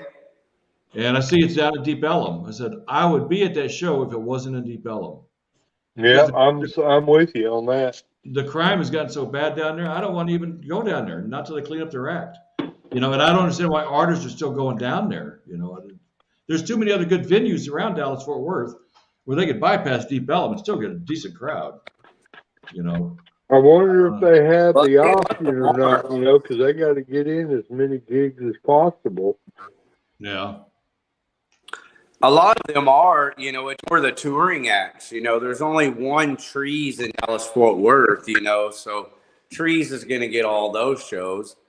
But there's another thing that Deep Ellum has is 3 Links. So 3 Links gets all the wild fucking punk shows and, a lot of kind of alternative type shows also. Yeah, I mean, there's so many other new venues around. You got Legacy Hall over in Plano. You got Lava Cantina. There's one over in Irving. I mean, there's so many other good venues around that well, in fact, even out here in Colony, the Grandscape has its own outdoor theater as well. So You know, Yeah, that's why I want to throw into that ring here in Arlington. We have the Maverick, of course, that shows back again. I don't know how many. Uh-oh, lost you guys. So this is going to be a time where we get to find out if I can get back into this thing. There you are. Are y'all there? Could y'all hear me the whole time? Yeah, just Yes, sir. Okay. Well, anyway, and Growl Division Brewery. So a couple of great places to play and to see shows there. Yes, sir. Halton Theater is doing a great job over there. That's a good venue. They got a good gig coming up Saturday. But man, there's so many good stuff. Whiskey Dicks at Broncos. Here's one of the other things about these venues like Broncos or Haltom or the Maverick or Division Brewery or Lava Cantina. Free parking. Not only is it safer, you feel more comfortable, but it's free parking. yeah. You know, I went to the Rolling Stones concert last year when they were in the Cotton Bowl. And well, actually, my son got the tickets since he's a veteran as well, and he's on the veterans website where they get tickets to these concerts, and veterans get them really cheap. My son got 4 tickets to the Rolling Stones for $15. Wow, glad you got to go. Not $15 a piece, $15 for 4. So glad you got to go, man. But then we get to Fair Park and we go to park over there in Starplex parking, $40 to park. You know, $40 to park, $15 for the concert. I think I paid $15 for the concert on their farewell tour in what, 82, 80, something like that. Oh yeah. Hey, I wonder what those liter cans of beer are. They like $15 these days? Are they up to 20? Let me tell you what, we went to Misfits and Alice Cooper. We wanted a frozen drink. You had 2 options. 16 ounce for $16 or 25 ounce for $25. Damn. Well, the trick there is get a buzz in before you go in. I'm with you, brother. Well, yeah, that's part of it. You know, you got to maintain your shit. But, you know, it also gives credential back to even somewhere like Lava Cantina. Their prices aren't off the hook. I remember I got a double shot of Crown there for $10 maybe or something, which is, you know, at the Rangers Stadium, that's like $30 now. Now, I went to a high school reunion. I think it was my 48th. 48th high school reunion. And it was down at Joe Pool Lake on a little restaurant that floats out there in the lake. The Oasis? And, Oasis, yeah, that's where we went. And I got a double shot of Crown. It was $18. Nah. Go for one now. It's probably 25. Well, you know, back when I was working with ASCA, you know, we had a show every week, every single weekend, sometimes 2 shows on a weekend. And that went on for years. Well, when you go out every week and you're drinking, that gets expensive. I mean, me and my wife were probably spending $100 a week just on booze. And I said, you know what, the hell with that. So, you know, we brought our own booze. Yeah, now you're talking street, baby. Yeah, so sometimes during the show, we just pop out, you know, make a drink it out in the parking lot, and go back in. You know, cheers. A lot cheaper. That's why I like venues like Diamond Gyms and even the Rail, places like that. You know, I like Big Rob still doing move in and out of a venue. Yeah. Oh, my kittens, where are they at? Do you guys like Diamond Gyms? I haven't been there in about 16 years. I'm just talking about the layout. And we went and saw Scumscutters there a couple weeks ago. Oh, that's right. Yeah, that's right. You was there just a couple of weeks ago. I just like the venue. I like the way it's laid out. I like, you know, the location. I like the parking. My parents used to go there when it was Mickey Finn's across from the drive-in that had 4 screens. Yeah, the drive-in movie. So I remember that my whole life. That's where I saw 5 Fingers of Death. That was the Century, right? A Fist of Fury, a Five Fingers of Death. I think that's the name of the Bruce Lee movie. Anyway, yeah, there used to be a drive-in movie theater on the corner of Great Southwest and Division there. Yeah, there was a four-way there. That's where me and my parents grew up going to the movie theater. Sure. Was it at the Century Drive-In? Was it a what? Was it called the Century. Century? He's asking for the name. Century It Drive-In? could have been Century. That sounds Yeah, it could be. man. It's so fucking funny, bro, because I've been to that drive-in movie theater 100 times. You would think I would know the name, but that sounds right, Century. I think you are correct, sir. Well, there was like a chain of drive-in theaters back then. You had the Century, you had the Gemini, you had the Apollo. See there? At one time, I know it was called the Arlington Four, even though it was in Grand Prairie and Dallas County. Because that's the line. You know, when I lived in Grand Prairie years ago, you could, I'm talking like back in the '60s and early '70s. Yeah. You could always tell when you go down. Well, I guess it's Division 80, right? Highway 80. Yes, sir. Right when you got to the Arlington line, that's where all the nightclubs started. Sure, county line, baby.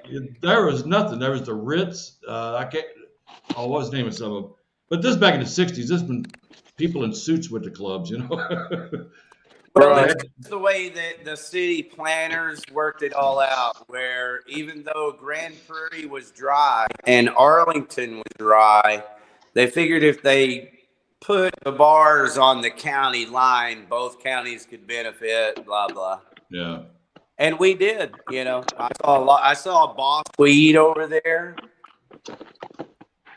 Used to be a skating rink over there, too, that I used to go to when I was a kid. That was Goodwill, or you're talking down off of Great Southwest and Pioneer and Marshall. I think it's still there. Yeah, Yeah, there's a bowling alley on one side and a skate end on the other side. Knocked down a few teenage girls there for sure. I remember back when the National Guard was out there off Division, was Highway 80 in Grand Prairie and Carrier Parkway. Used to be a National Guard, a bunch of helicopters out there.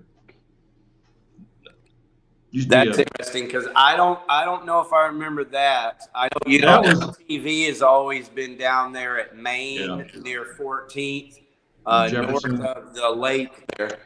Yeah. So I've always been familiar with seeing planes there. You know, here in Arlington we have Bell Helicopter. That's where my dad worked. He worked at the Arlington plant. Okay, so then let me ask you, how much information or even footage, you know, do you have a video up on just the facts about the stealth bomber? No. In fact, you know, even though my dad worked there all those years, I never once got to go inside the plant and see where he worked until I joined the military. They used to test it there, Dan. They used to test it there. I know for certain they tested it there because I saw it with my own two eyes. But then I've talked to people since then. One of my real fortunate privileges in this little world is that in the house painting business, you meet a lot of different people, and I painted for a lot of different arms dealers and contractors, okay? But I actually painted for the gentleman. I can't remember his name. I wished I could because you might know him and your dad might if your dad worked at Bell Helicopter. But he told me that the stealth aircraft was his baby, that he had worked on it all of his life.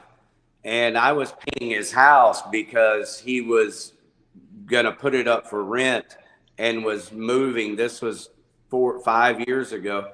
He was moving over to somewhere in Europe, France or Italy, Spain, somewhere in there, because they were whoever the manufacturer of the aircraft is, or whoever, had a contract and they were going to be building and so they already are. So they already have their plant and operations up. They're building stealth and delivering stealth bombers there in Europe.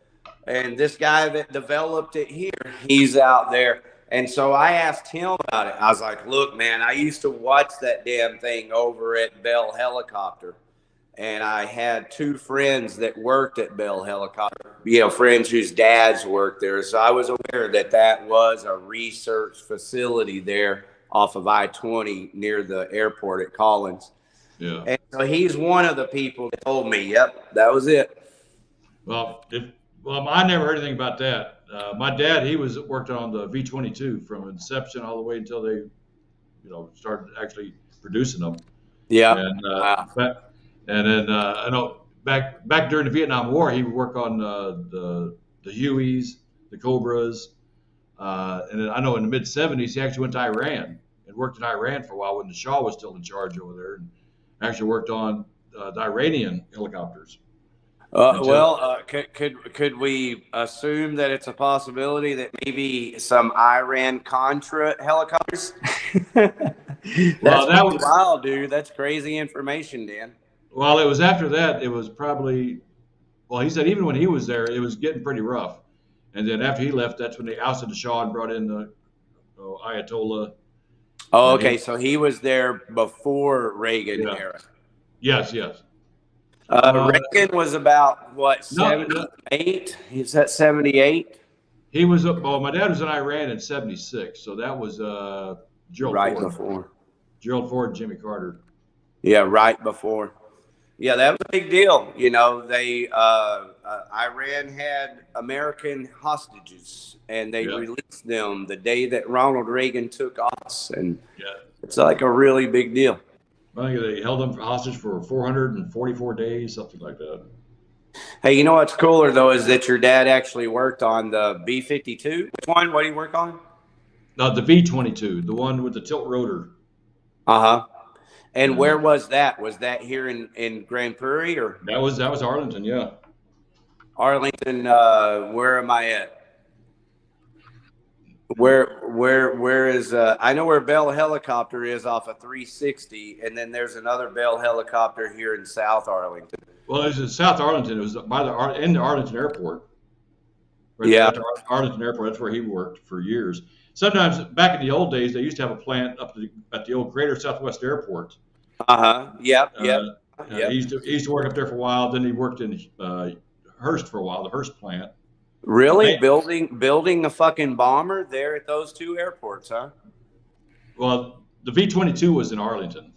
Yeah. And, in fact, I've got a model that my dad built. My dad was a model maker.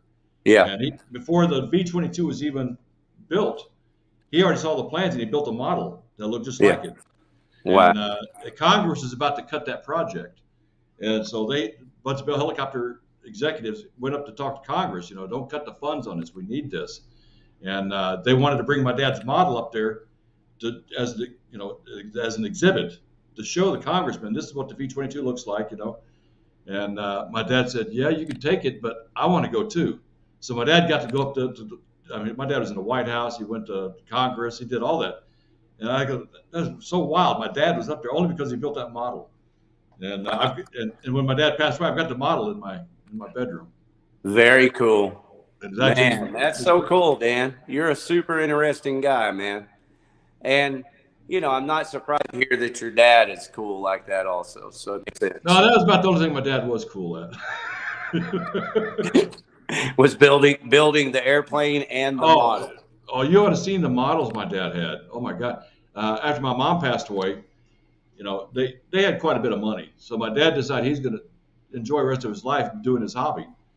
He had trains, so many trains, model trains, the N gauge, the HO gauge. He had thousands of dollars worth of this stuff. And wow. Well, after he passed away, we sold it just in the trains, and we took a 60% cut on this. We sold it for $30,000, and that was with a 60% cut. Yeah.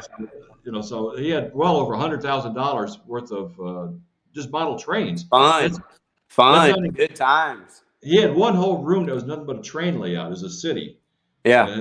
Had multiple trains going at one time. He was still a little kid. He's always loved trains. Yeah, that's what I'm hearing. Yeah, it sounds like he was having fun, man. I love hearing stuff, man. Way to go, Pops. Well, I need to get going. My kittens are trying to escape again. Hey, that's me and you both. Hey, it's my pleasure to get to know you here, brother. It really is. Thanks so much for your time, McNew. All right, man. Make yourself at home anytime, and if there's any way you can ever involve me in the fun that you're having, please do. I love doing this shit. All right, man. Take care. Yeah, you too. Happy Thanksgiving and all the best. Everybody say goodbye Happy Thanksgiving. to Dan.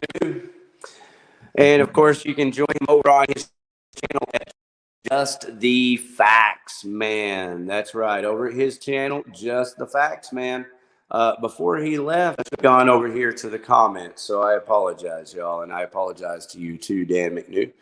Of course, we got Sex in the City. We got our last comment was smoke weed in the back lot. Yeah, you got to maintain that shit, you know. What? Parking is a money racket. It is. It damn sure is. Ridiculous prices. Xander, I'm so sorry that we miss you. Aerosmith. Okay, dude, I'm going to go back and go over your comments. So if you're still with me, Xander, first, I'm going to take a quick break. I'm going to play a song, and then I have shows. This is a concert calendar show as well, so I'm going to go through some shows. But always, I love people in the comments and chatting with Dan. All of that. So give me just a minute. I'm going to play a song, pull up a graphic, and then, I need to block this real quick too. I think I do. Doesn't that say girls in U City, girls in Sexy Z Free? Yeah. So let me go ahead and block that real quick. Block user, block user. Swatting the porn, slapping that ass. All right. Anybody wants to be in the live chat, feel free. Please do hop on. I'm going to go ahead and play a song here and pull up my branding so that you can see what we're all about. Any bands that want to promote your shows, promote your music, hop on here. You could see Dan there could pull up screen control, and that's what we'll be doing a lot of in the future. Just as soon as I get everything sorted out here, Randy Bell as well, and then also Swing It for a Second with Dave. A little bit of X610 chill.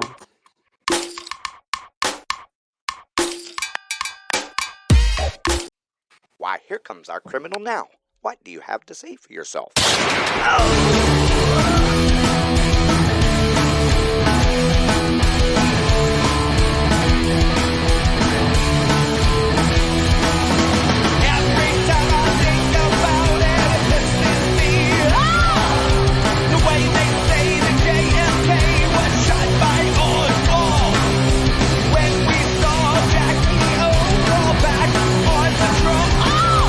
What did she go after? Back then to the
Here comes our criminal now. What do you have to say for yourself? All right. Tell you the truth, but I don't want to. That is a song by this band right here called Me and My Dead Friends. That's correct. Me and My Dead Friends right there. The song's called Tell You the Truth, and the song features lead guitar player Rick Perry. All right. So thank you very much for joining me. Dan McNew, isn't he something else, man? How about that, William Zander? Thank you for staying with me. It's so funny. It's next to impossible for me to catch everything. And by your last comments, it looks as though maybe he had spoke about losing some of the helicopter models, or maybe he sold those in that 30,000 or something. I was thinking he was talking about the helicopter models. I meant the trains, but maybe the helicopters also. I don't know. But yeah, man, I can only imagine how priceless that kind of stuff would be. I had the fortunate ability to hang out with my grandfather. So I got to know my grandfather pretty well. But he was a miser. He really didn't have a whole lot. He was a businessman, so he had a lot of business friends and a lot of people that would pat him on the back and shake his hand. It was freaking awesome. Okay, so something's going on. When I go backstage and look at my picture here, there's nobody back here, and it's just me. But there's, I don't know, I'm not going to get into it. So here's what I'm going to do is talk about Just the Facts Man and how appreciative, how thankful I am to have both Randy Bell, that's Red Bell, Randy Bell. He's part of the fucking Pantera Record Club. That's a very exclusive, small club for what it's worth. I mean, it just means we all had a damn good time. It doesn't really mean anything else other than that now. And so, but Randy Bell, yeah, man, his name is on every freaking Pantera record. I'm assuming like mine up to Vulgar Display of Power. Vulgar Display of Power is kind of where it all changed. And things like that. My very privileged story on Vulgar Display of Power is that I did get to listen to the record. I didn't have an advanced copy of it like I did every other Pantera record, but I was talking to Dime, my friend Dime, because my name is definitely on Projects in the Jungle, just in the special thanks for being a good friend to Daryl. But it's on Projects in the Jungle, I Am the Night, Power Metal, Cowboys from Hell. So 4 Pantera records. And my name didn't make it onto Vulgar Display of Power. It doesn't matter. It's just the only reason I bring it up is as a reference point, because nobody really knows that you were there, or, that you're not just some kind of guy that says, oh, yeah, I grew up with them in high school. But, yeah, Randy Bell, part of the Pantera Record Club. So anyone else from the Pantera Record Club, anyone else listening with the fortunate ability to have your name on a Pantera record, hop on here and say hello. Congratulate yourself and be congratulated. Getting killed at a bar just for being there. Yeah, man. It kind of depends on what you're talking about. Like we have a lot of gangs around here, biker gangs primarily. It's not like it's in LA, really. I'm sure it is like in South Dallas, in Fort Worth. Yeah, there's definitely gangs, but I'm not sure that anywhere in Dallas, Fort Worth, it's, like the Crips and the Bloods in LA. Most of that's prison related. Crips and Blood is prison shit in Texas. And so when that, extends out of the prison, et cetera, et cetera. So yes, there is some of that, but,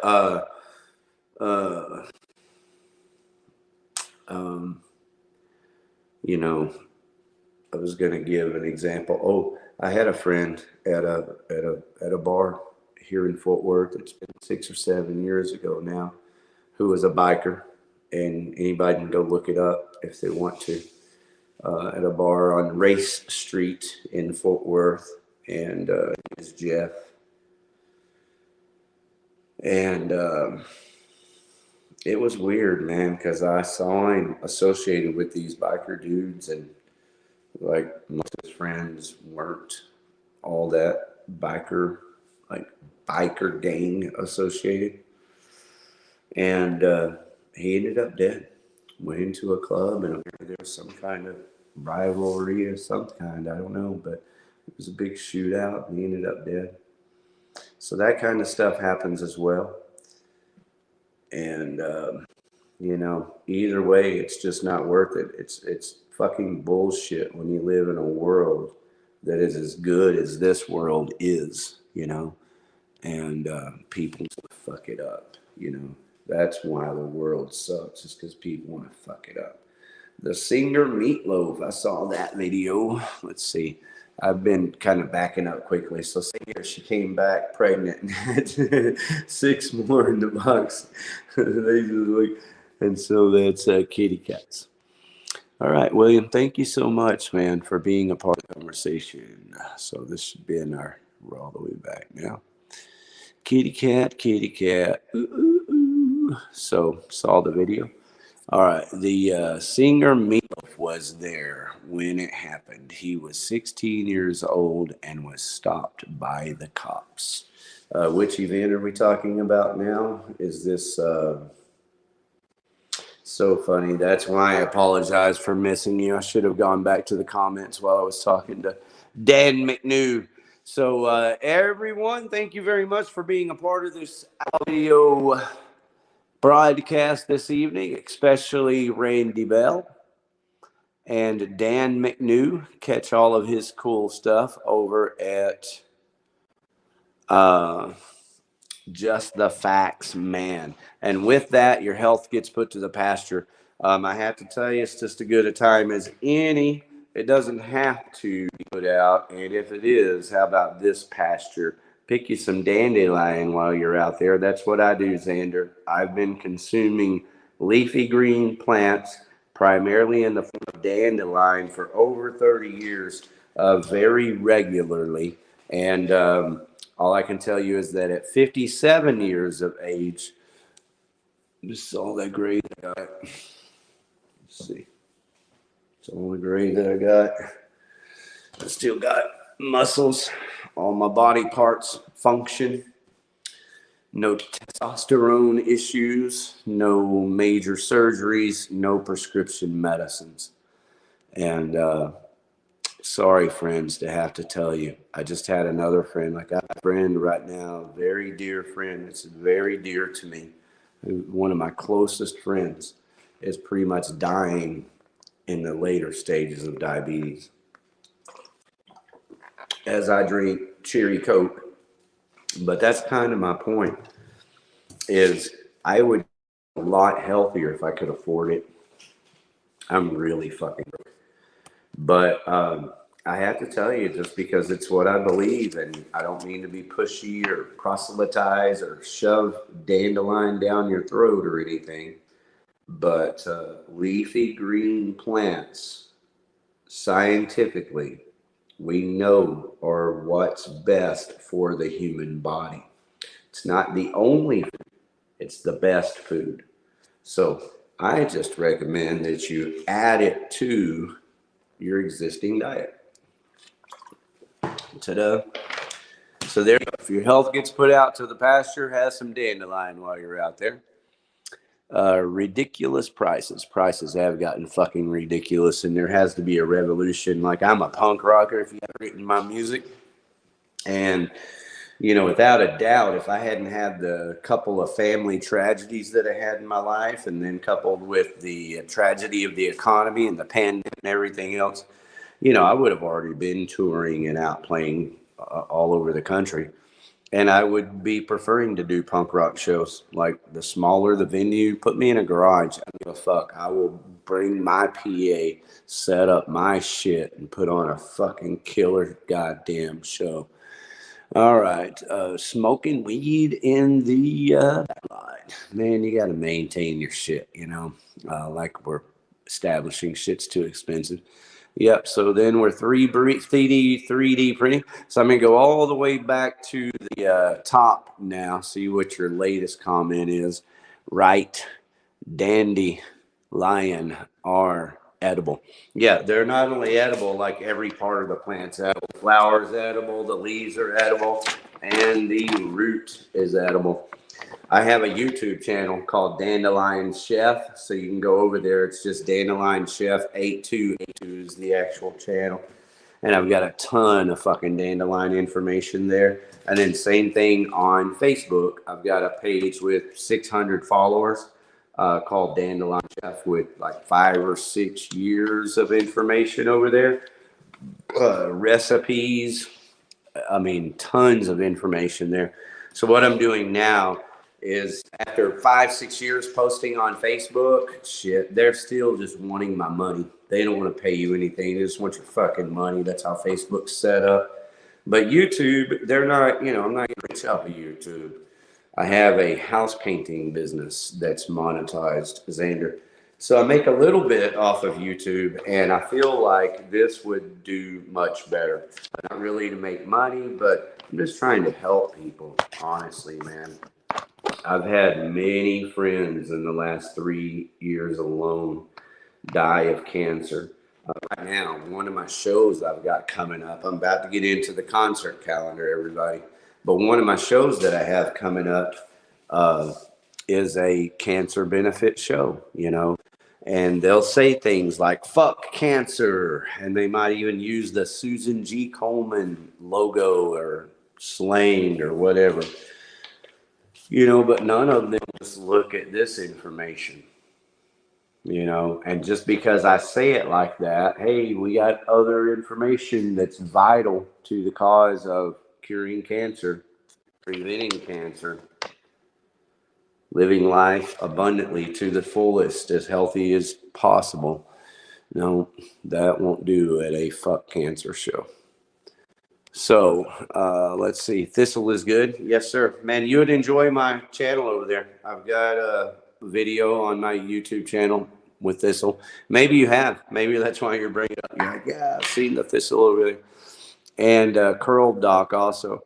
I just published today. I can't remember if I published it or not, but I made a really good video. Took a lot of pictures today of my curl dock and these really nice tubular curls in the curl dock. So that's what I eat primarily as dandelion, but I also eat those tubular curl docks. I'll eat thistle, henbit,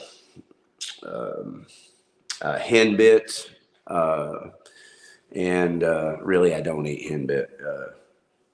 Yeah, that's, no, what is it? Man, there's one more. You know, the one with the little purple flowers. Is that henbit? I'm losing my mind.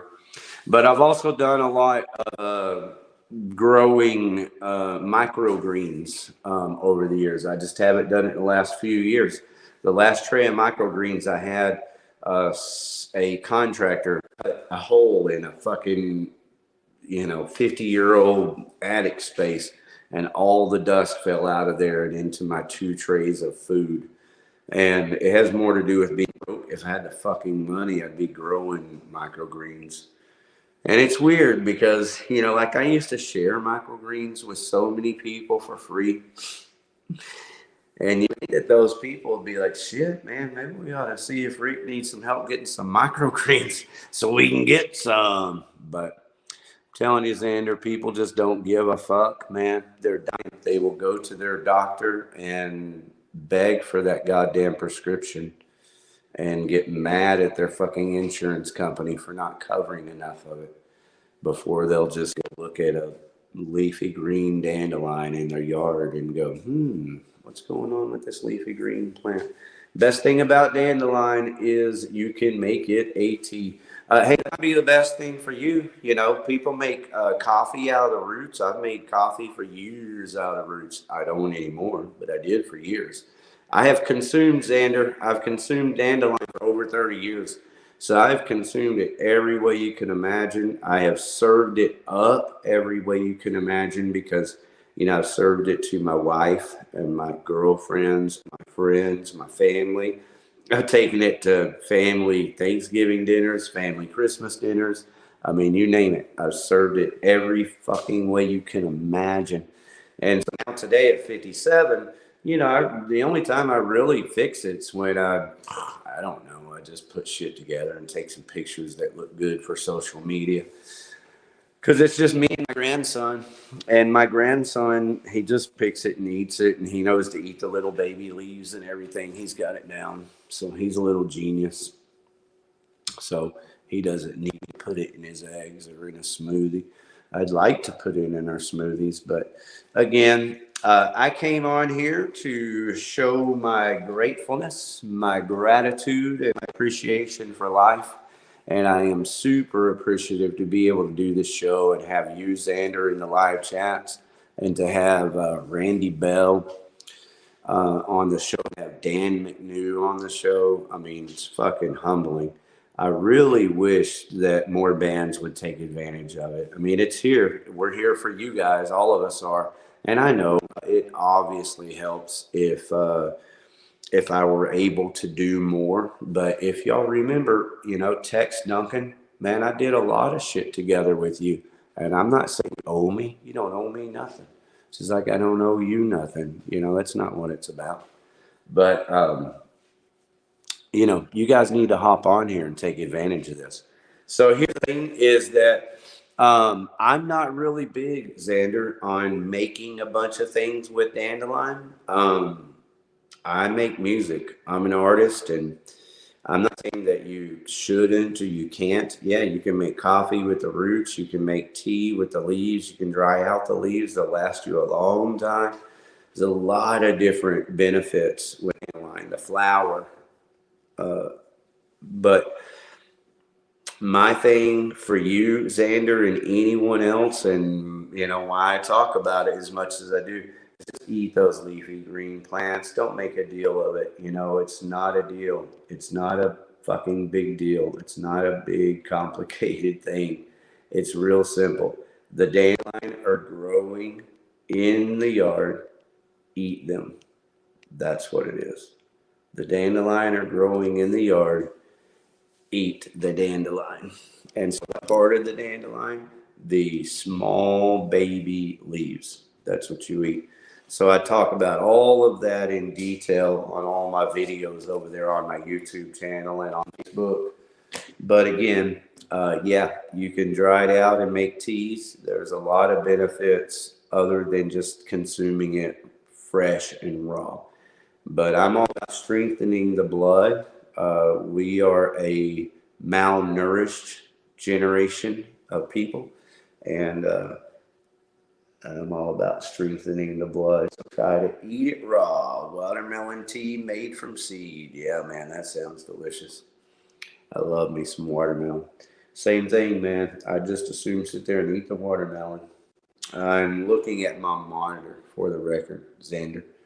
Dandelion wine, yep. Dandelion wine, make me feel fine. Gonna be a party, oh, whoa, night. Best thing about dandelions is you can make tea. So just making sure I don't miss any of your comments. So there you go, everybody. Xander in the live chat, backing up, giving me support. The multi-benefits and uses of dandelion.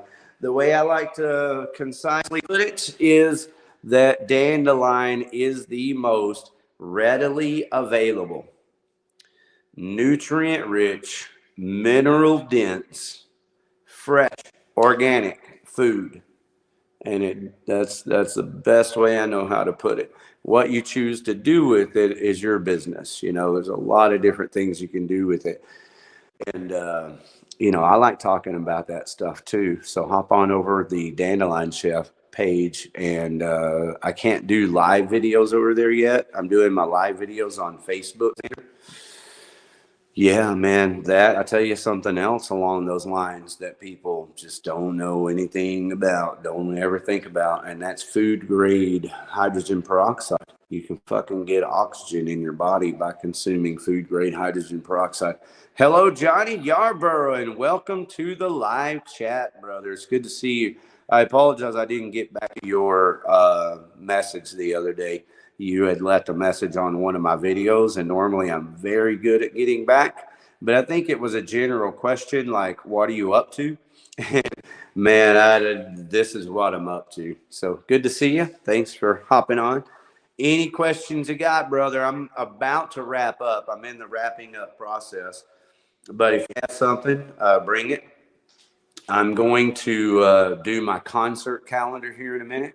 I was talking to Mr. Xander here, and we were talking about dandelion and got into alternatives as you popped up, which he was talking about active charcoal. And I said, yes, I agree. I'm aware of that. And throughout food grade hydrogen peroxide, athletes, bodybuilders know about it, and some homesteaders, but that's about it. Most people have no clue about all the things.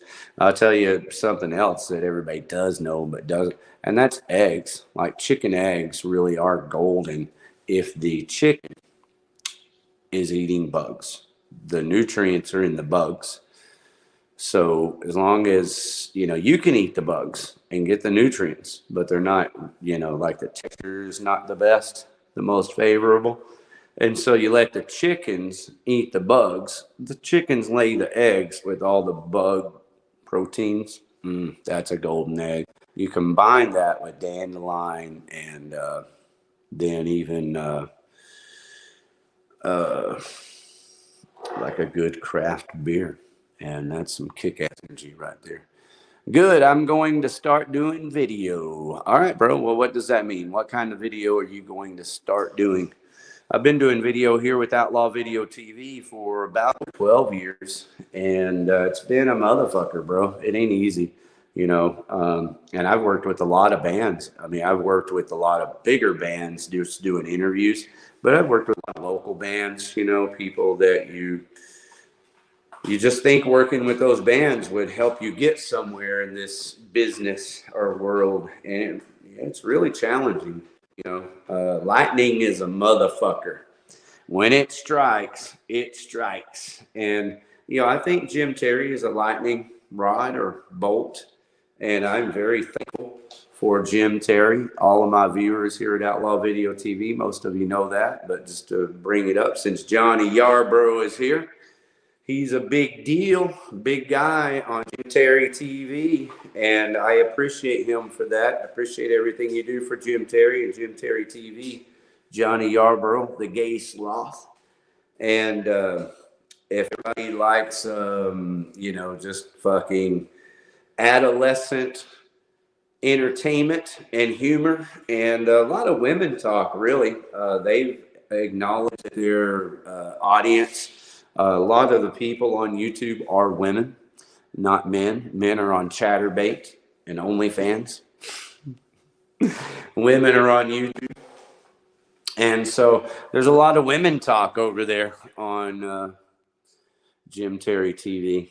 And now we have Jim Terry TV 2. I don't even know what the hell's going on over there on Jim Terry TV 2. I haven't had time to keep up, to be honest. Mr. X, cheers, mate. Gay sloth. Yeah, I haven't had time to really keep up.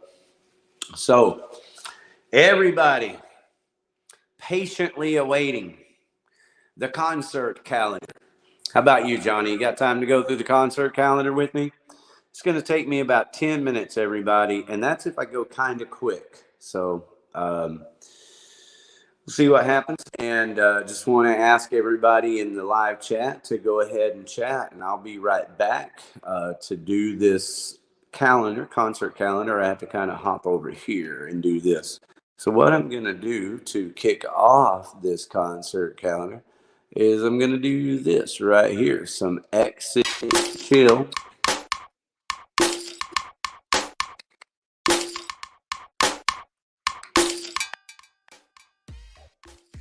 All right, I got my X610 chill. It's on the down low, ill. Coming at you live right here, Outlaw Video TV style, talking about blow your brains out with Ricky Warden. That's me. Blow your brains out with Ricky Warden. That's me, Ricky Warden. Ha ha. All right, how do you like that? That picture on the right is from an art show. I was sharing that with Rain earlier. And then next to that is that octopus. How about that octopus there? Hey, so you heard me talk earlier about Outlaw Video Showcase. I encourage everyone, including Dan McNew, to head on over there to Outlaw Video Showcase. I meant to Outlaw Video TV on YouTube. And find that video there from Outlaw Video Showcase with those bands, Faded Grace, Angel in Irons,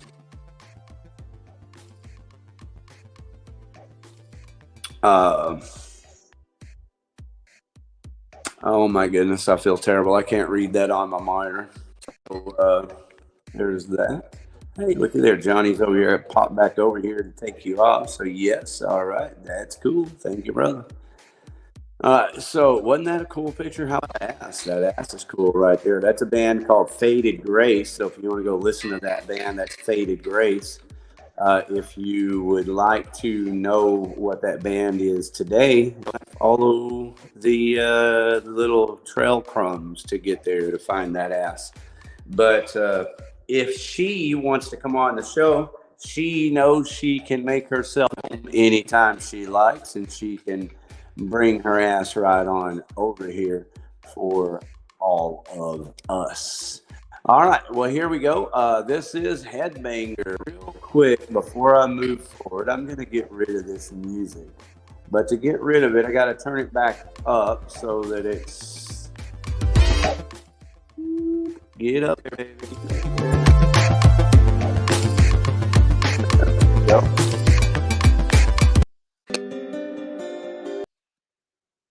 All right, so got through that. Right back here, we got Headbanger. That's this weekend, I believe. We've been promoting this show here for a while. That's over at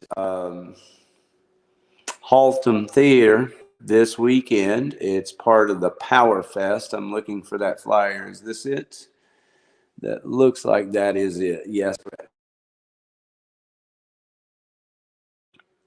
All right, that's the Power Fest at Haltom Theater.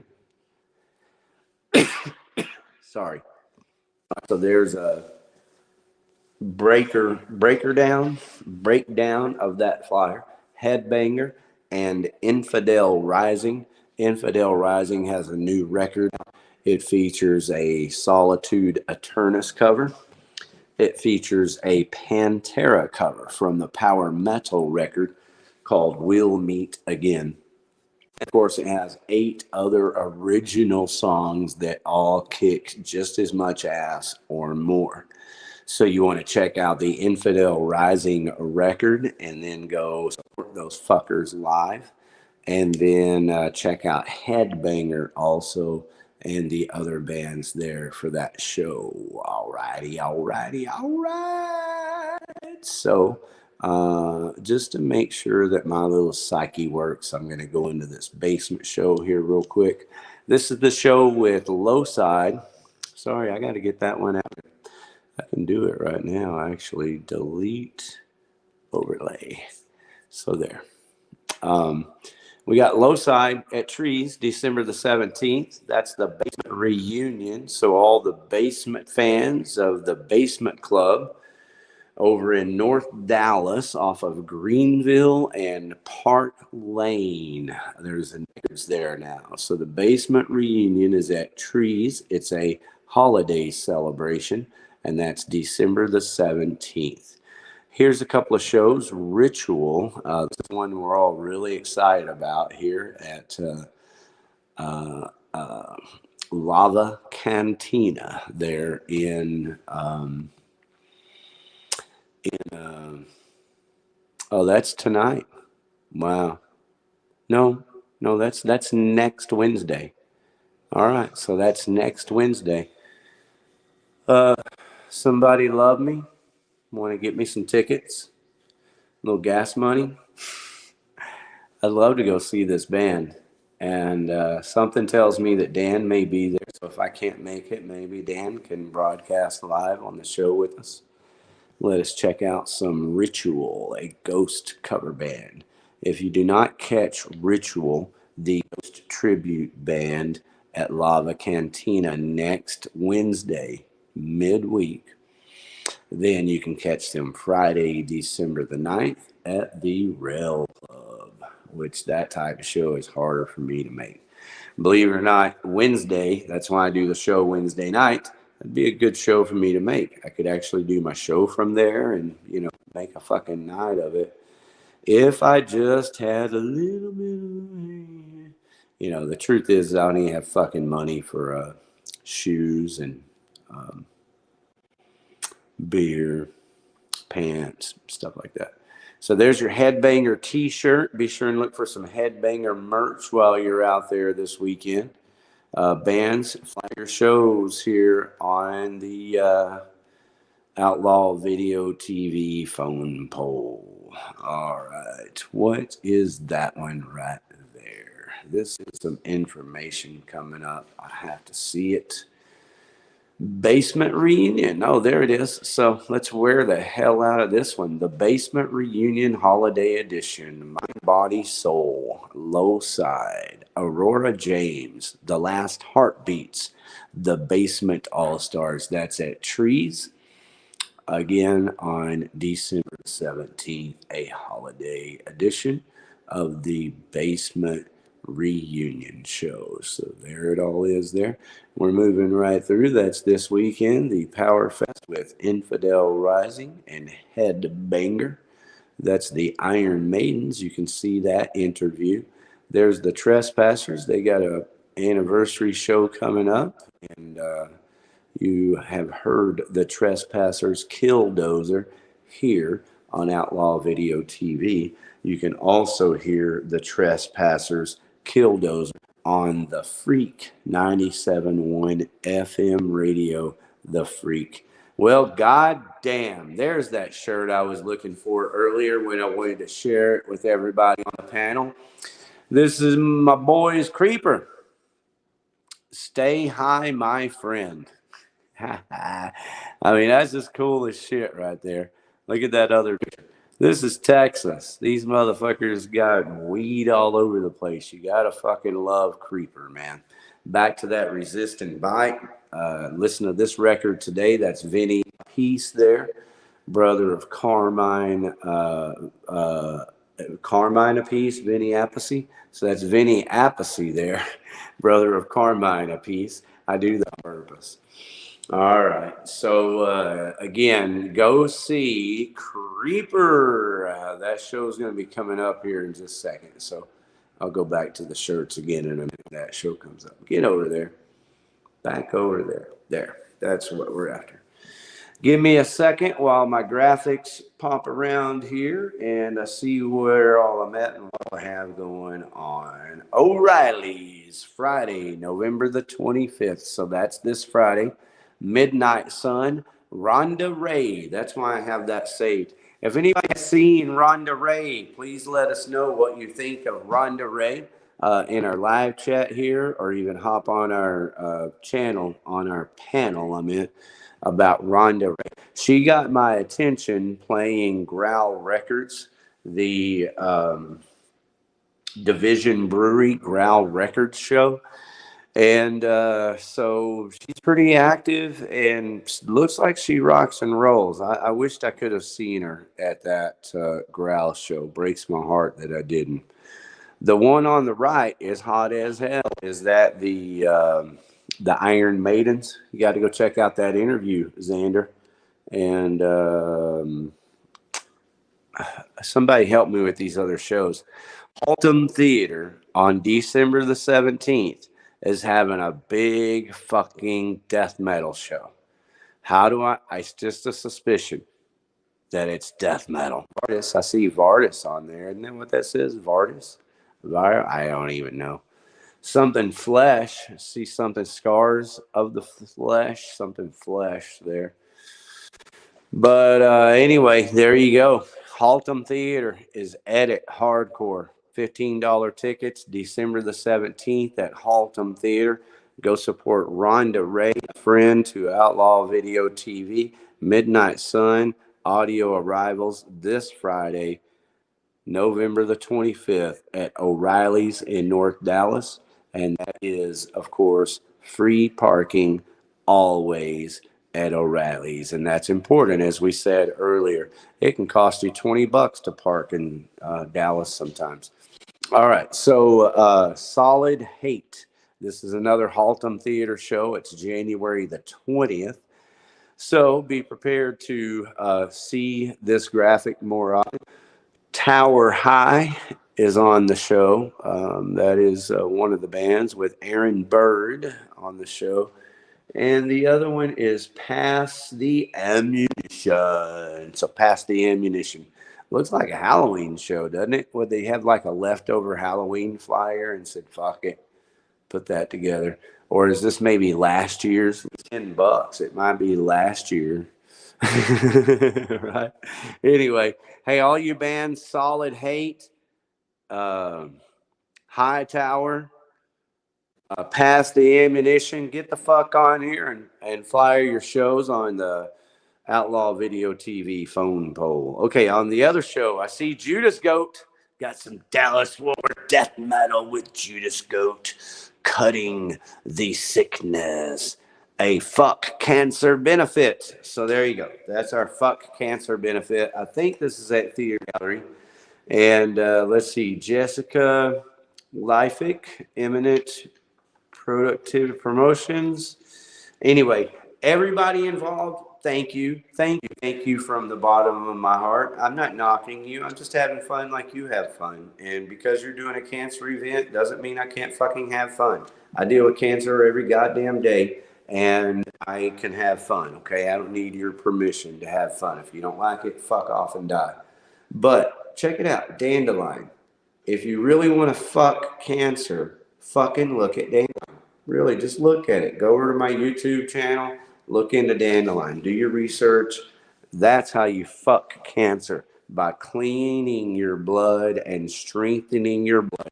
And also, for the record, in case you did not know, Dandelion makes your fucking dick hard. Yeah, it makes your dick hard. You can fuck your girl, your guy. You can fuck whoever you're fucking a lot longer, a lot harder, a lot better, because Dandelion strengthens your blood and makes your fucking dick hard. All right? So, as soon as I have the ability, that's my next Dandelion Chef campaign, is Dandelion makes your dick hard. So, everybody go out and support the Fuck Cancer Death Metal event there with Judas Goat. And I don't know what the date is on that, so I don't think it's this weekend. I'm sure we'll be talking about it more next week and in weeks to come. I want to give a shout out to my brothers right here. We got some dank. I'll be damned if some dank didn't just show up on the show. So, missing my brother Dave Jarvis. That's him playing guitar. And I need to tell everyone that a brand new record out, and you need to go buy it. Go on whatever your favorite format is for purchasing MP3s. And look for two things. You want to look for X610 Chill. You'll hear me play some of that here. That's Dave Jarvis's side project. But also look for Dank. Most importantly, look for Dank. They have a brand new record out. And I'm going to play a song off of that brand new Dank record right now so that you can enjoy it and then go buy it. And let me tell you, I am very, very grateful. And with humble gratitude, I play this song. all my drinking buddies are in jail.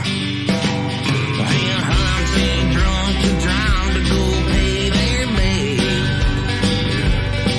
But you know, if I really gotta go, I ain't got near enough dough. And so now all my drinking buddies are still in jail. Well, I was going good, drinking at the bar when my buddy ran into the back of a cop car. I thought it kind of funny, man, the fight was a joke, but he never came back. Here comes the tab and I'm broken. Now all my drinking buddies are in jail. And I'm too drunk to drive to go pay their bail. But you know, if I really gotta go, I ain't got near enough dough. And so now all my drinking buddies are still in jail. Well, Ryan was having troubles with his chick. She turned around and kicked him in the... Then cops came to see. After a while, he told them he would beat their asses in the frozen pizza aisle. Now all my drinking buddies are in jail. And I'm too drunk to drive to go pay their bail. But you know, if I really gotta go, I ain't got near enough dough. And so now all my drinking buddies are still in jail.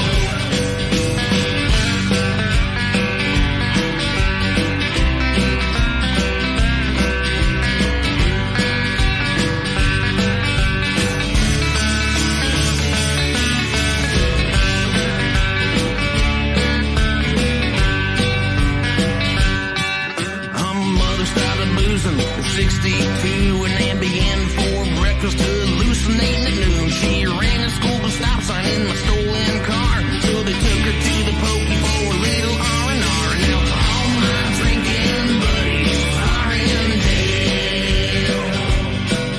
And I'm too drunk to drive to go pay their bail. But you know, if I really gotta go, I ain't got near enough dough. And so now all my drinking buddies are still in jail. Yeah, all my drinking buddies are rotting in jail.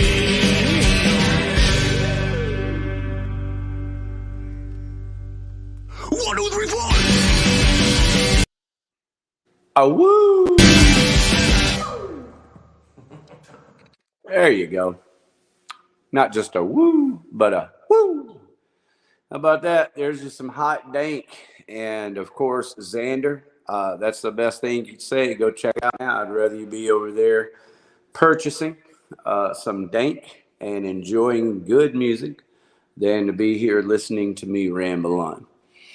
Hey, that's what it is, man. I love music. I do listen to podcasts and talk shows, but I listen to music. So here we go. We got Creeper in Arlington, Texas this weekend, everybody. Metal in Arlington, Texas at Mavericks Bar and Grill. Anyway, there is metal in Arlington, Texas at Growl Records, which is part of Division Brewery. We see that. So thank you, Wade, and everybody at Division Brewery and Growl Records. But right here, next Saturday, sorry, that didn't this week. We still got a couple of weeks to go. So next Saturday, December the 3rd, at Max Bar and Grill, Creeper and Chemicost, with others to be announced. So that is a Elmo Jones production at Mavericks Bar and Grill in Arlington. And I know everyone is excited to see that. Okay, if you hadn't already gone over to buy a Bank record, go check out Merciful Fate. Merciful Fate has been kicking ass. And man, I mean, kicking ass. I don't get all that excited about a lot of metal bands anymore. And it's not just because I know all the songs. I do know all the original Merciful Fate songs. I know them all. But it's because they're kicking ass. So the good thing is in 2022, audio on iPhones and on these iPads are kicking ass, and the video, I mean, there's some excellent videos of this Merciful Fate show on YouTube. So everybody go enjoy that shit, because Merciful Fate's kicking some ass. And if they haven't already played your area, if Merciful Fate is coming and you're a fan, you don't want to miss it. I mean, it's fucking God. Let's see. I never saw Queen. I've seen Merciful Fate way back in the day, but that show, I just would have loved to have seen that show. I'm always remembered that I missed this show. All right, so Perceived. We got a band here, Perceived, with a new music video out on YouTube. So go look for Perceived and their new music video out on YouTube. And this is Saturday, December the 10th. There you go. It's a Perceived band. So find out everything you want to know about Perceived at perceivedband.com. This is a Torch Entertainment show at the Room, December the 10th, Saturday, December the 10th. And just kind of monkeying around here with that picture, or aping around as it would be, I guess. And let's see, this says Headbanger on it, and that's why I pulled it up, because it's a Headbanger thing. So monkeying around here, playing a special extended set of old school classics, Haltom Theater. So there you go. There's your Headbanger. That's definitely this Saturday, November the 26th at Haltom Theater, everybody. All right, so what do we got here? Some silliness, right? Far Best Theater in Mansfield and Arlington, friends.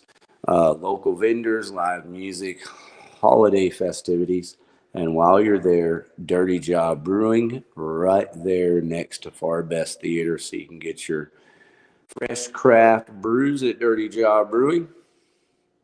Okay, so the badass Creeper logo there, Creeper, Texas.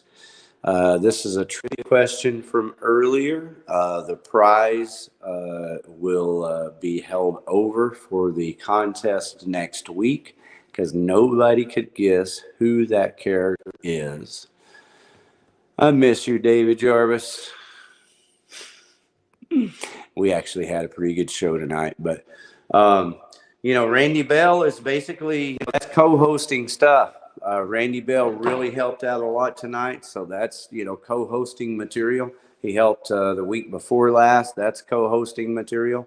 But Dave Jarvis is co-hosting material also. So I don't know. Maybe that's how this thing balances out. If we can have Dave Jarvis and Randy Bell on consistently, and then they can kind of make up for when the other one's not there, so that I always have a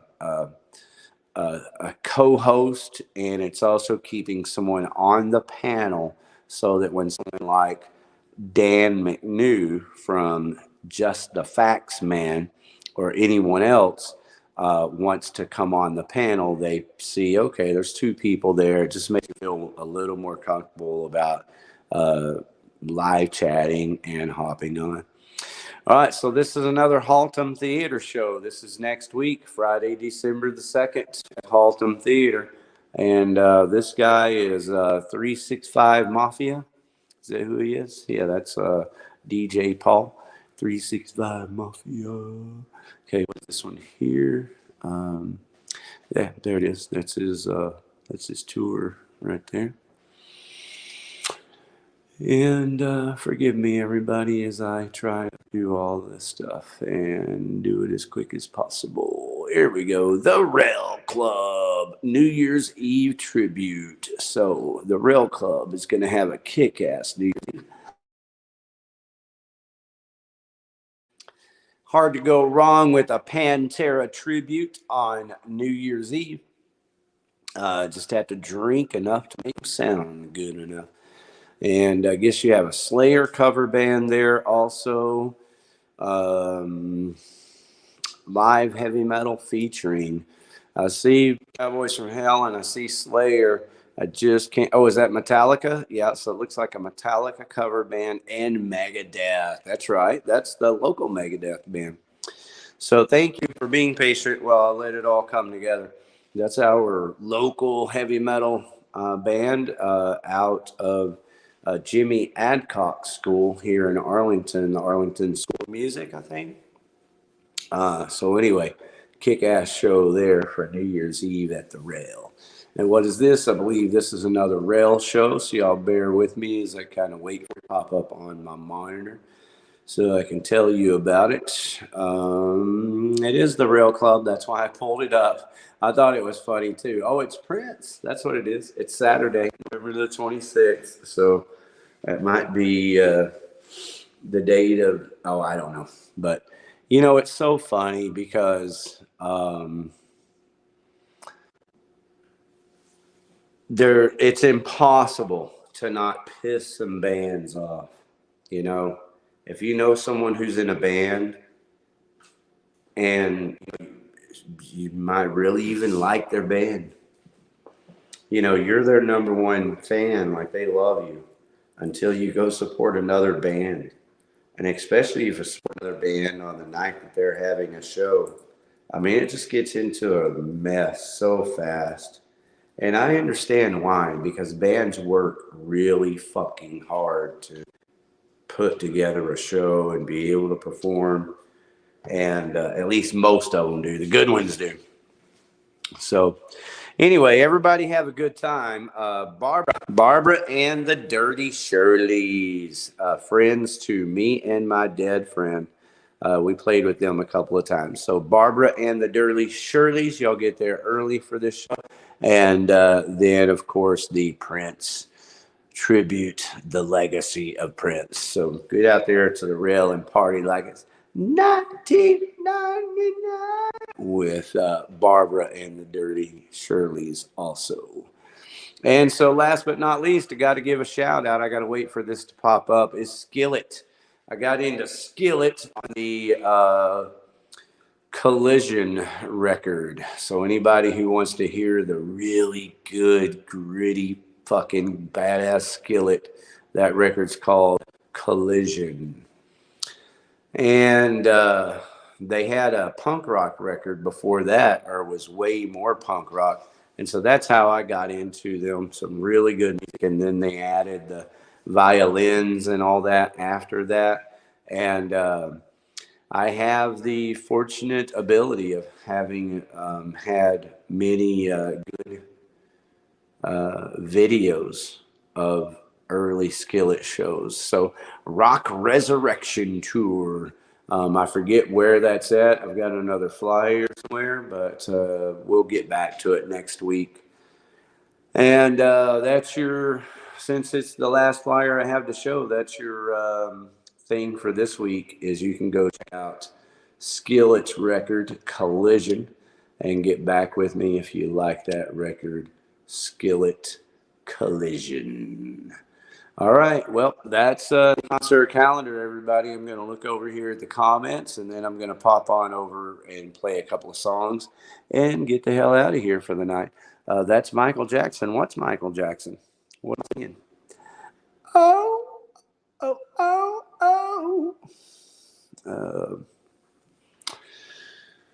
oh. Jesus Juice. Man, Michael Jackson is a badass motherfucker, Xander. I think he was. Michael Jackson is a little bit like everyone else. You have to listen to him. You have to listen to Michael fucking Jackson. Don't listen to everyone else. You know, listen to Michael Jackson. and don't be an ass eater. I've had this concept in my head for a while, and I've been developing it. For an example, I have a comedy routine ready at all times for like doing stand-up comedy, because I used to pop in once every 6 months or once a year or so and, you know, do some fucking stand-up comedy. And so I have this in my mind that I'm a stand-up comedian. I've always got skits. So I added 2 recently, and I've got to really kind of get a whole new skit up. So I'm totally kick ass when I come up with new concepts. And the newest concept is ass eaters.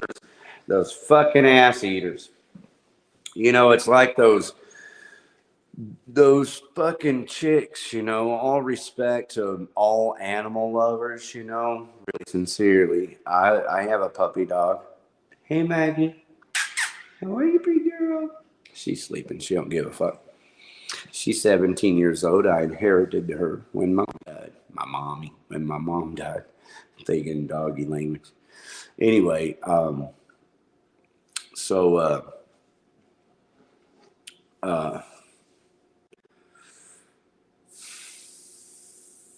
Michael Jackson. I don't know. You just have to listen to what he has to say. Don't listen to all the shit that people talk about him.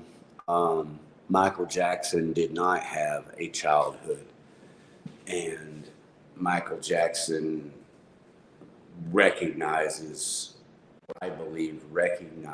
what most all religions and philosophy recognize, which is that the apex of humanity, like as an adult, when you become an adult and you've had the shit beat out of you, you're trying to put all the pieces of the puzzle together and figure out life and just how to be happy and succeed. And you read all the books, you know, it's to be like a child. The trick is to be like a child. And Michael Jackson never got to be like a child. And so when he could, he facilitated that. And I don't know. I was there. I didn't see it with my own 2 eyes. I don't know what happened. And that means I don't know if anyone was sexually assaulted. And I don't personally believe that there was sexual assault. I believe that Michael Jackson, let's see, I've slept in the bed with, well, not kids, you know, with men that I had sex with. Just trying to think of any kind of comparison. I buy into that Michael Jackson created the Wonderland so that he could, be a kid. And I think that you got to be a real ass eater, like those ladies with puppy dogs. You know, the ladies that have like 10 fucking dogs, half of them are pit bulls, those are strays. You gotta love those ladies until you're making love to them. In case you ladies don't know, I have a question. Do y'all are you wanting a man that enjoys dog sex? You know, I mean, in case you don't know, I don't think most people enjoy a dog's tongue on their asshole. Those fucking ass eaters. Right? And neither do people who are finding their own place of happiness need people up their ass, eating their ass while they're fucking trying to make life a little better for themselves and others. You people are the real problem, you fucking ass eaters. All right, so that's it. How about you, gay sloth? You into ass eating? No, sincerely. It's a whole different type of ass eating. It's just a stupid analogy. Me personally, no, but nothing personal. No offense to anybody. I mean, I know women that are into ass eating. So, anyway, if you have 10 puppy dogs, there's more to that, Xander. I promise there is. I'm just tired and should probably get on out of here. All right, so that was, you can get a smaller iPad with a bionic clip. You great? Yeah, I know, dude. Eddie Van Halen guitar player, Michael Jackson. Oh, definitely, man. My grandson loves that. Beat it. He loves the song. He loves the guitar. I'm very fortunate that my 3.5-year-old grandson recognizes things like bass lines and lead guitar parts and drums and cowbells. I mean, he just hears everything. He's fucking horns. He's just a fucking awesome kid and clearing his path, man. And so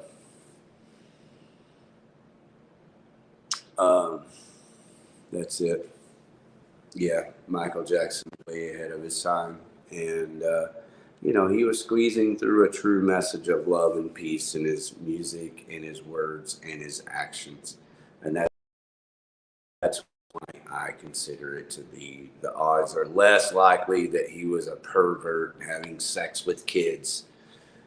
David Koresh, on the other hand, you know, we know that a lot of parents there bought into that, you know, it might be beneficial for their daughters to have the child of the king or one of the 12 tribes or whatever, you know, his angle was. So, but Michael Jackson, you know, I don't know. You know, I know that he did pay some families off. Some people were paid off. There were some lawsuits, but I never saw of an actual conviction. But I did see everybody and their fucking dog rip that guy to shreds every fucking way imaginable. And again, if you just listen to Michael Jackson's words, the way he puts it is real simple. Hey, man, when I became famous, I mean, like really famous with his probably Beat It record, Off the Wall, you know, everything changed all over again for him. So, Johnny Yarborough, we got good night, Rick. Good night and happy Thanksgiving to everybody. Can't thank you enough, Gayslaw, for coming on. Contact me if you ever want to hop on the show. Same thing with you, Xander. If you ever want to hop on the panel and chat, you're welcome to hop on the panel. Hope you have a lot of turkey. Hope you guys spend time with family and people that you love tomorrow. That's what I'm doing here tonight for sure. Oh, yeah, dude, his family sold him out, bro, before, you know, I mean, come on, he was sold out as a child. That's kind of the point. You know, he literally had no childhood. So, you know, that's kind of the point. I wish I had screen control. You know, in the future, Xander, we'll get into some of this stuff. If I had screen control, I could take you to a documentary and show you, you know, we could hear it in his own words instead of my words, because his words are better than my words. And, you know, I write them down to kind of commit it to memory. And I can't remember the guy that sold him out, that, you know, basically said all those bad things about him. But Michael Jackson basically said he was an ass eater. So anyway, this show tonight was supposed to be about gratitude, and really in the face of it all, I am always thankful. I know it sounds like I'm pissy and upset and shit. I'm hungry. Like I don't have any, you see me drinking beers, I'm drinking soda. So, you know, there are people that have it worse. I know there are, but I can't fucking afford beer. I can't drink. I can't afford it. It's okay. Life could be worse. But, you know, I'm down to one pair of pants, one pair of shorts, no shoes. Like literally, I don't have shoes.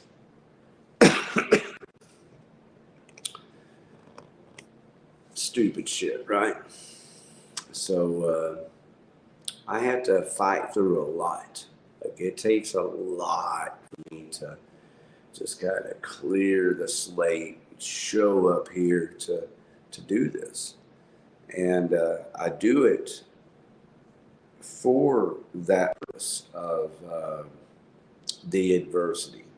I have a seemingly mountainous, unsurmountable, mountainous obstacle in front of me all day, every day. And I had to climb that. I had to get through it to show up here and say hi, or to estimate a job, to paint a house so that hopefully I can make some money. So here's to everyone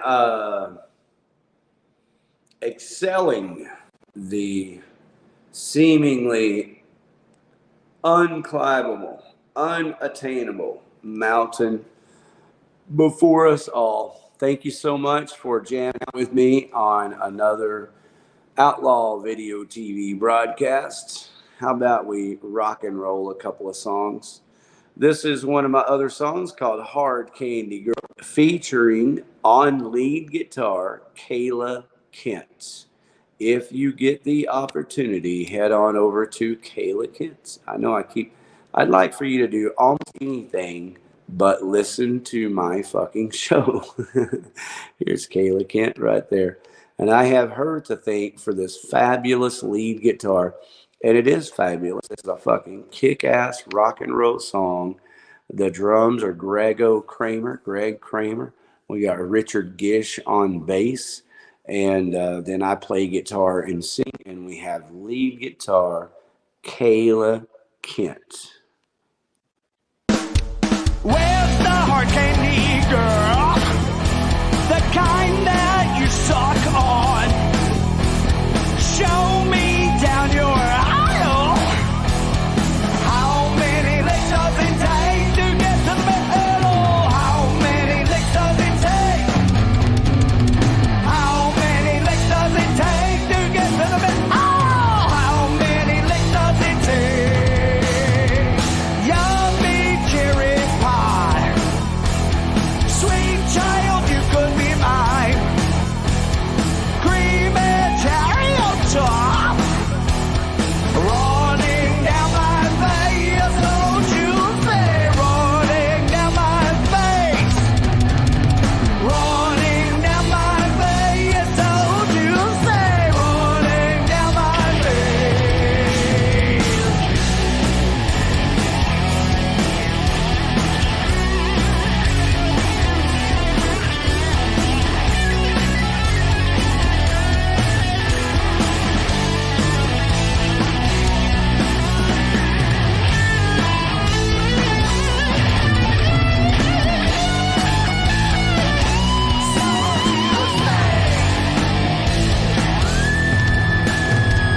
Get your hard candy, pour it in your mouth. Suck on it real hard. Hear me scream and shout my heart. Hear me scream and shout. Hear me scream and shout my heart. Hear me scream and shout.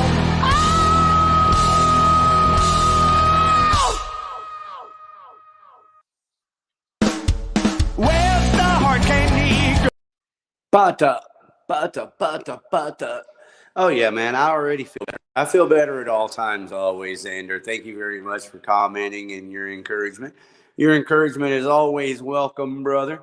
But man, you know, every day is my birthday.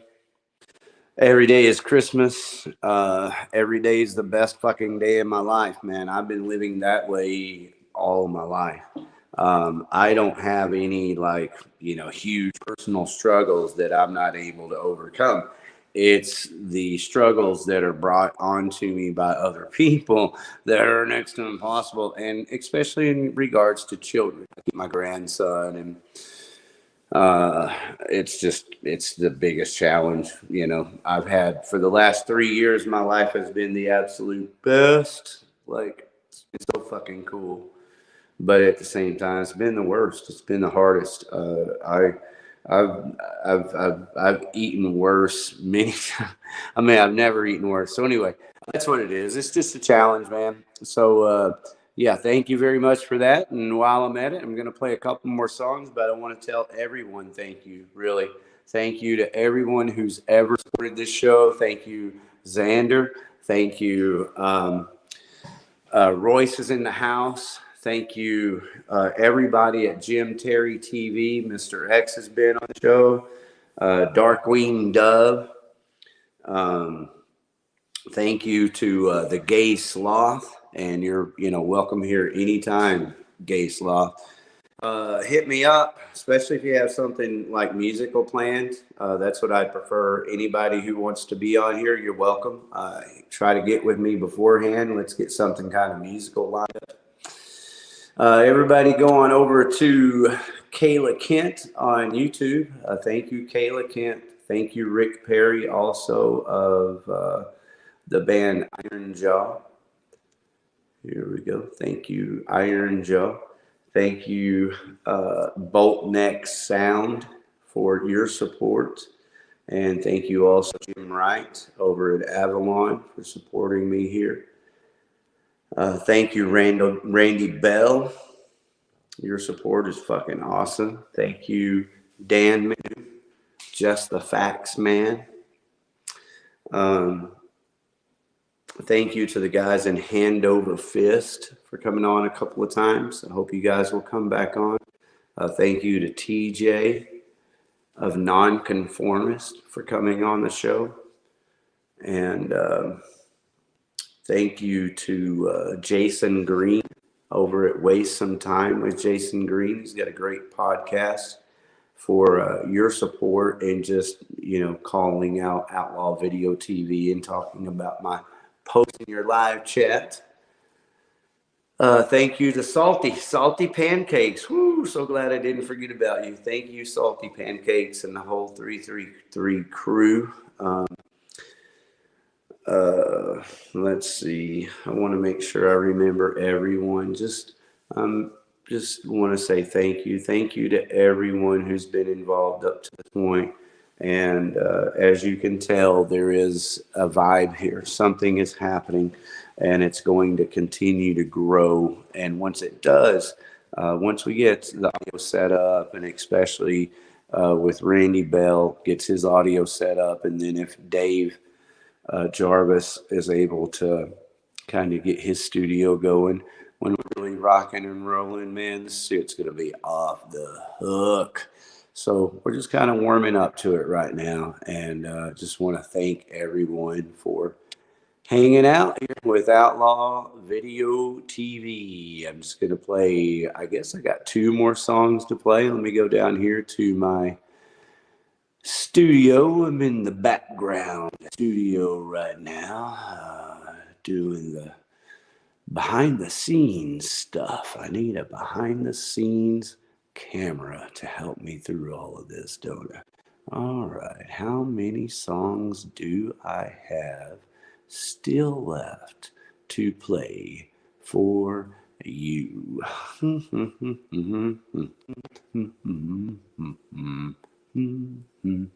Wow, how about that? I guess I only have 2.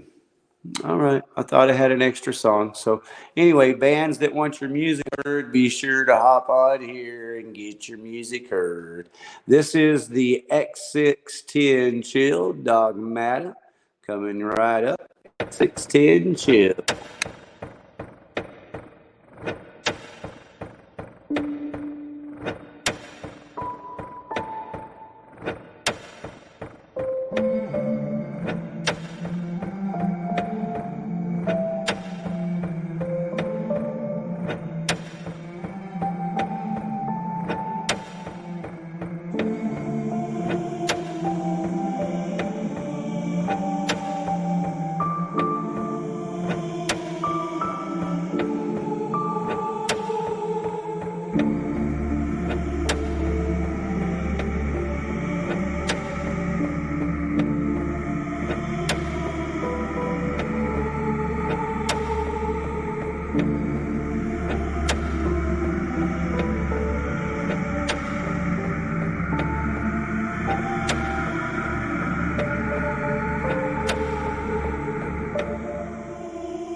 Good evening, good evening, good evening, and happy Thanksgiving, everyone. Enjoying the vibes of X610 Chill.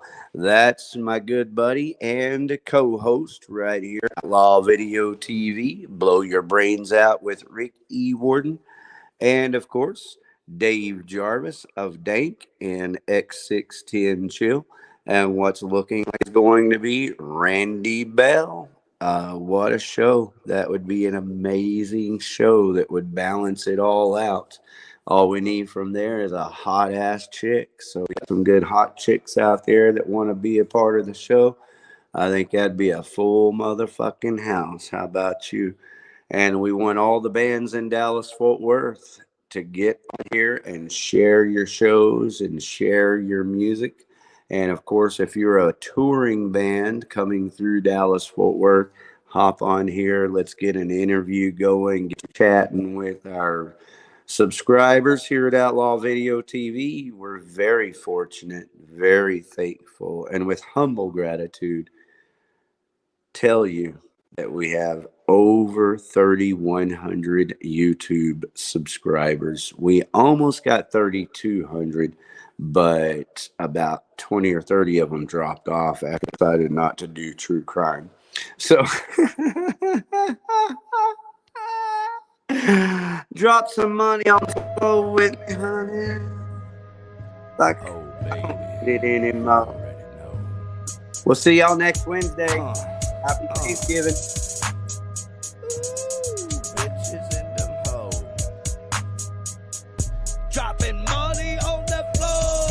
Money on the floor. I don't need it anymore. Dropping money on the floor. Money on the floor. Like them bitches in them hoes. Bitches in them hoes. The pain we know for sure. Pain we know for sure. I don't need it.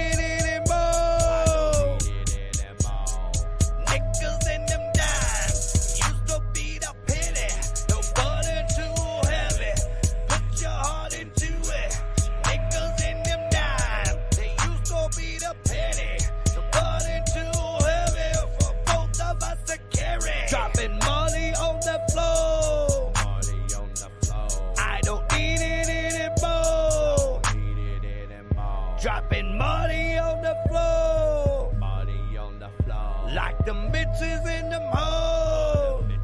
It's a damn crime. Now go down shame to claim the fame and not scratch crime. I'm down for mine, not see the truth. Not much left, support you. This drill time, not making fun up on the gun. Much time. Grip and grub. Stop those lines. Then overtime and then voice dub. Dropping money on the floor.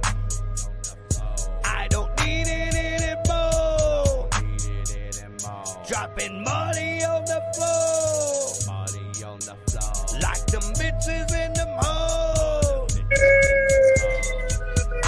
just hit me like a ton of bricks. Bitches get right, cause we got this shit. Taking this town with a little twist. Ain't never been like this. Boys are dropping it. Money on the floor. Shit, it's getting heavy. Used to be the penny. No, you never get it.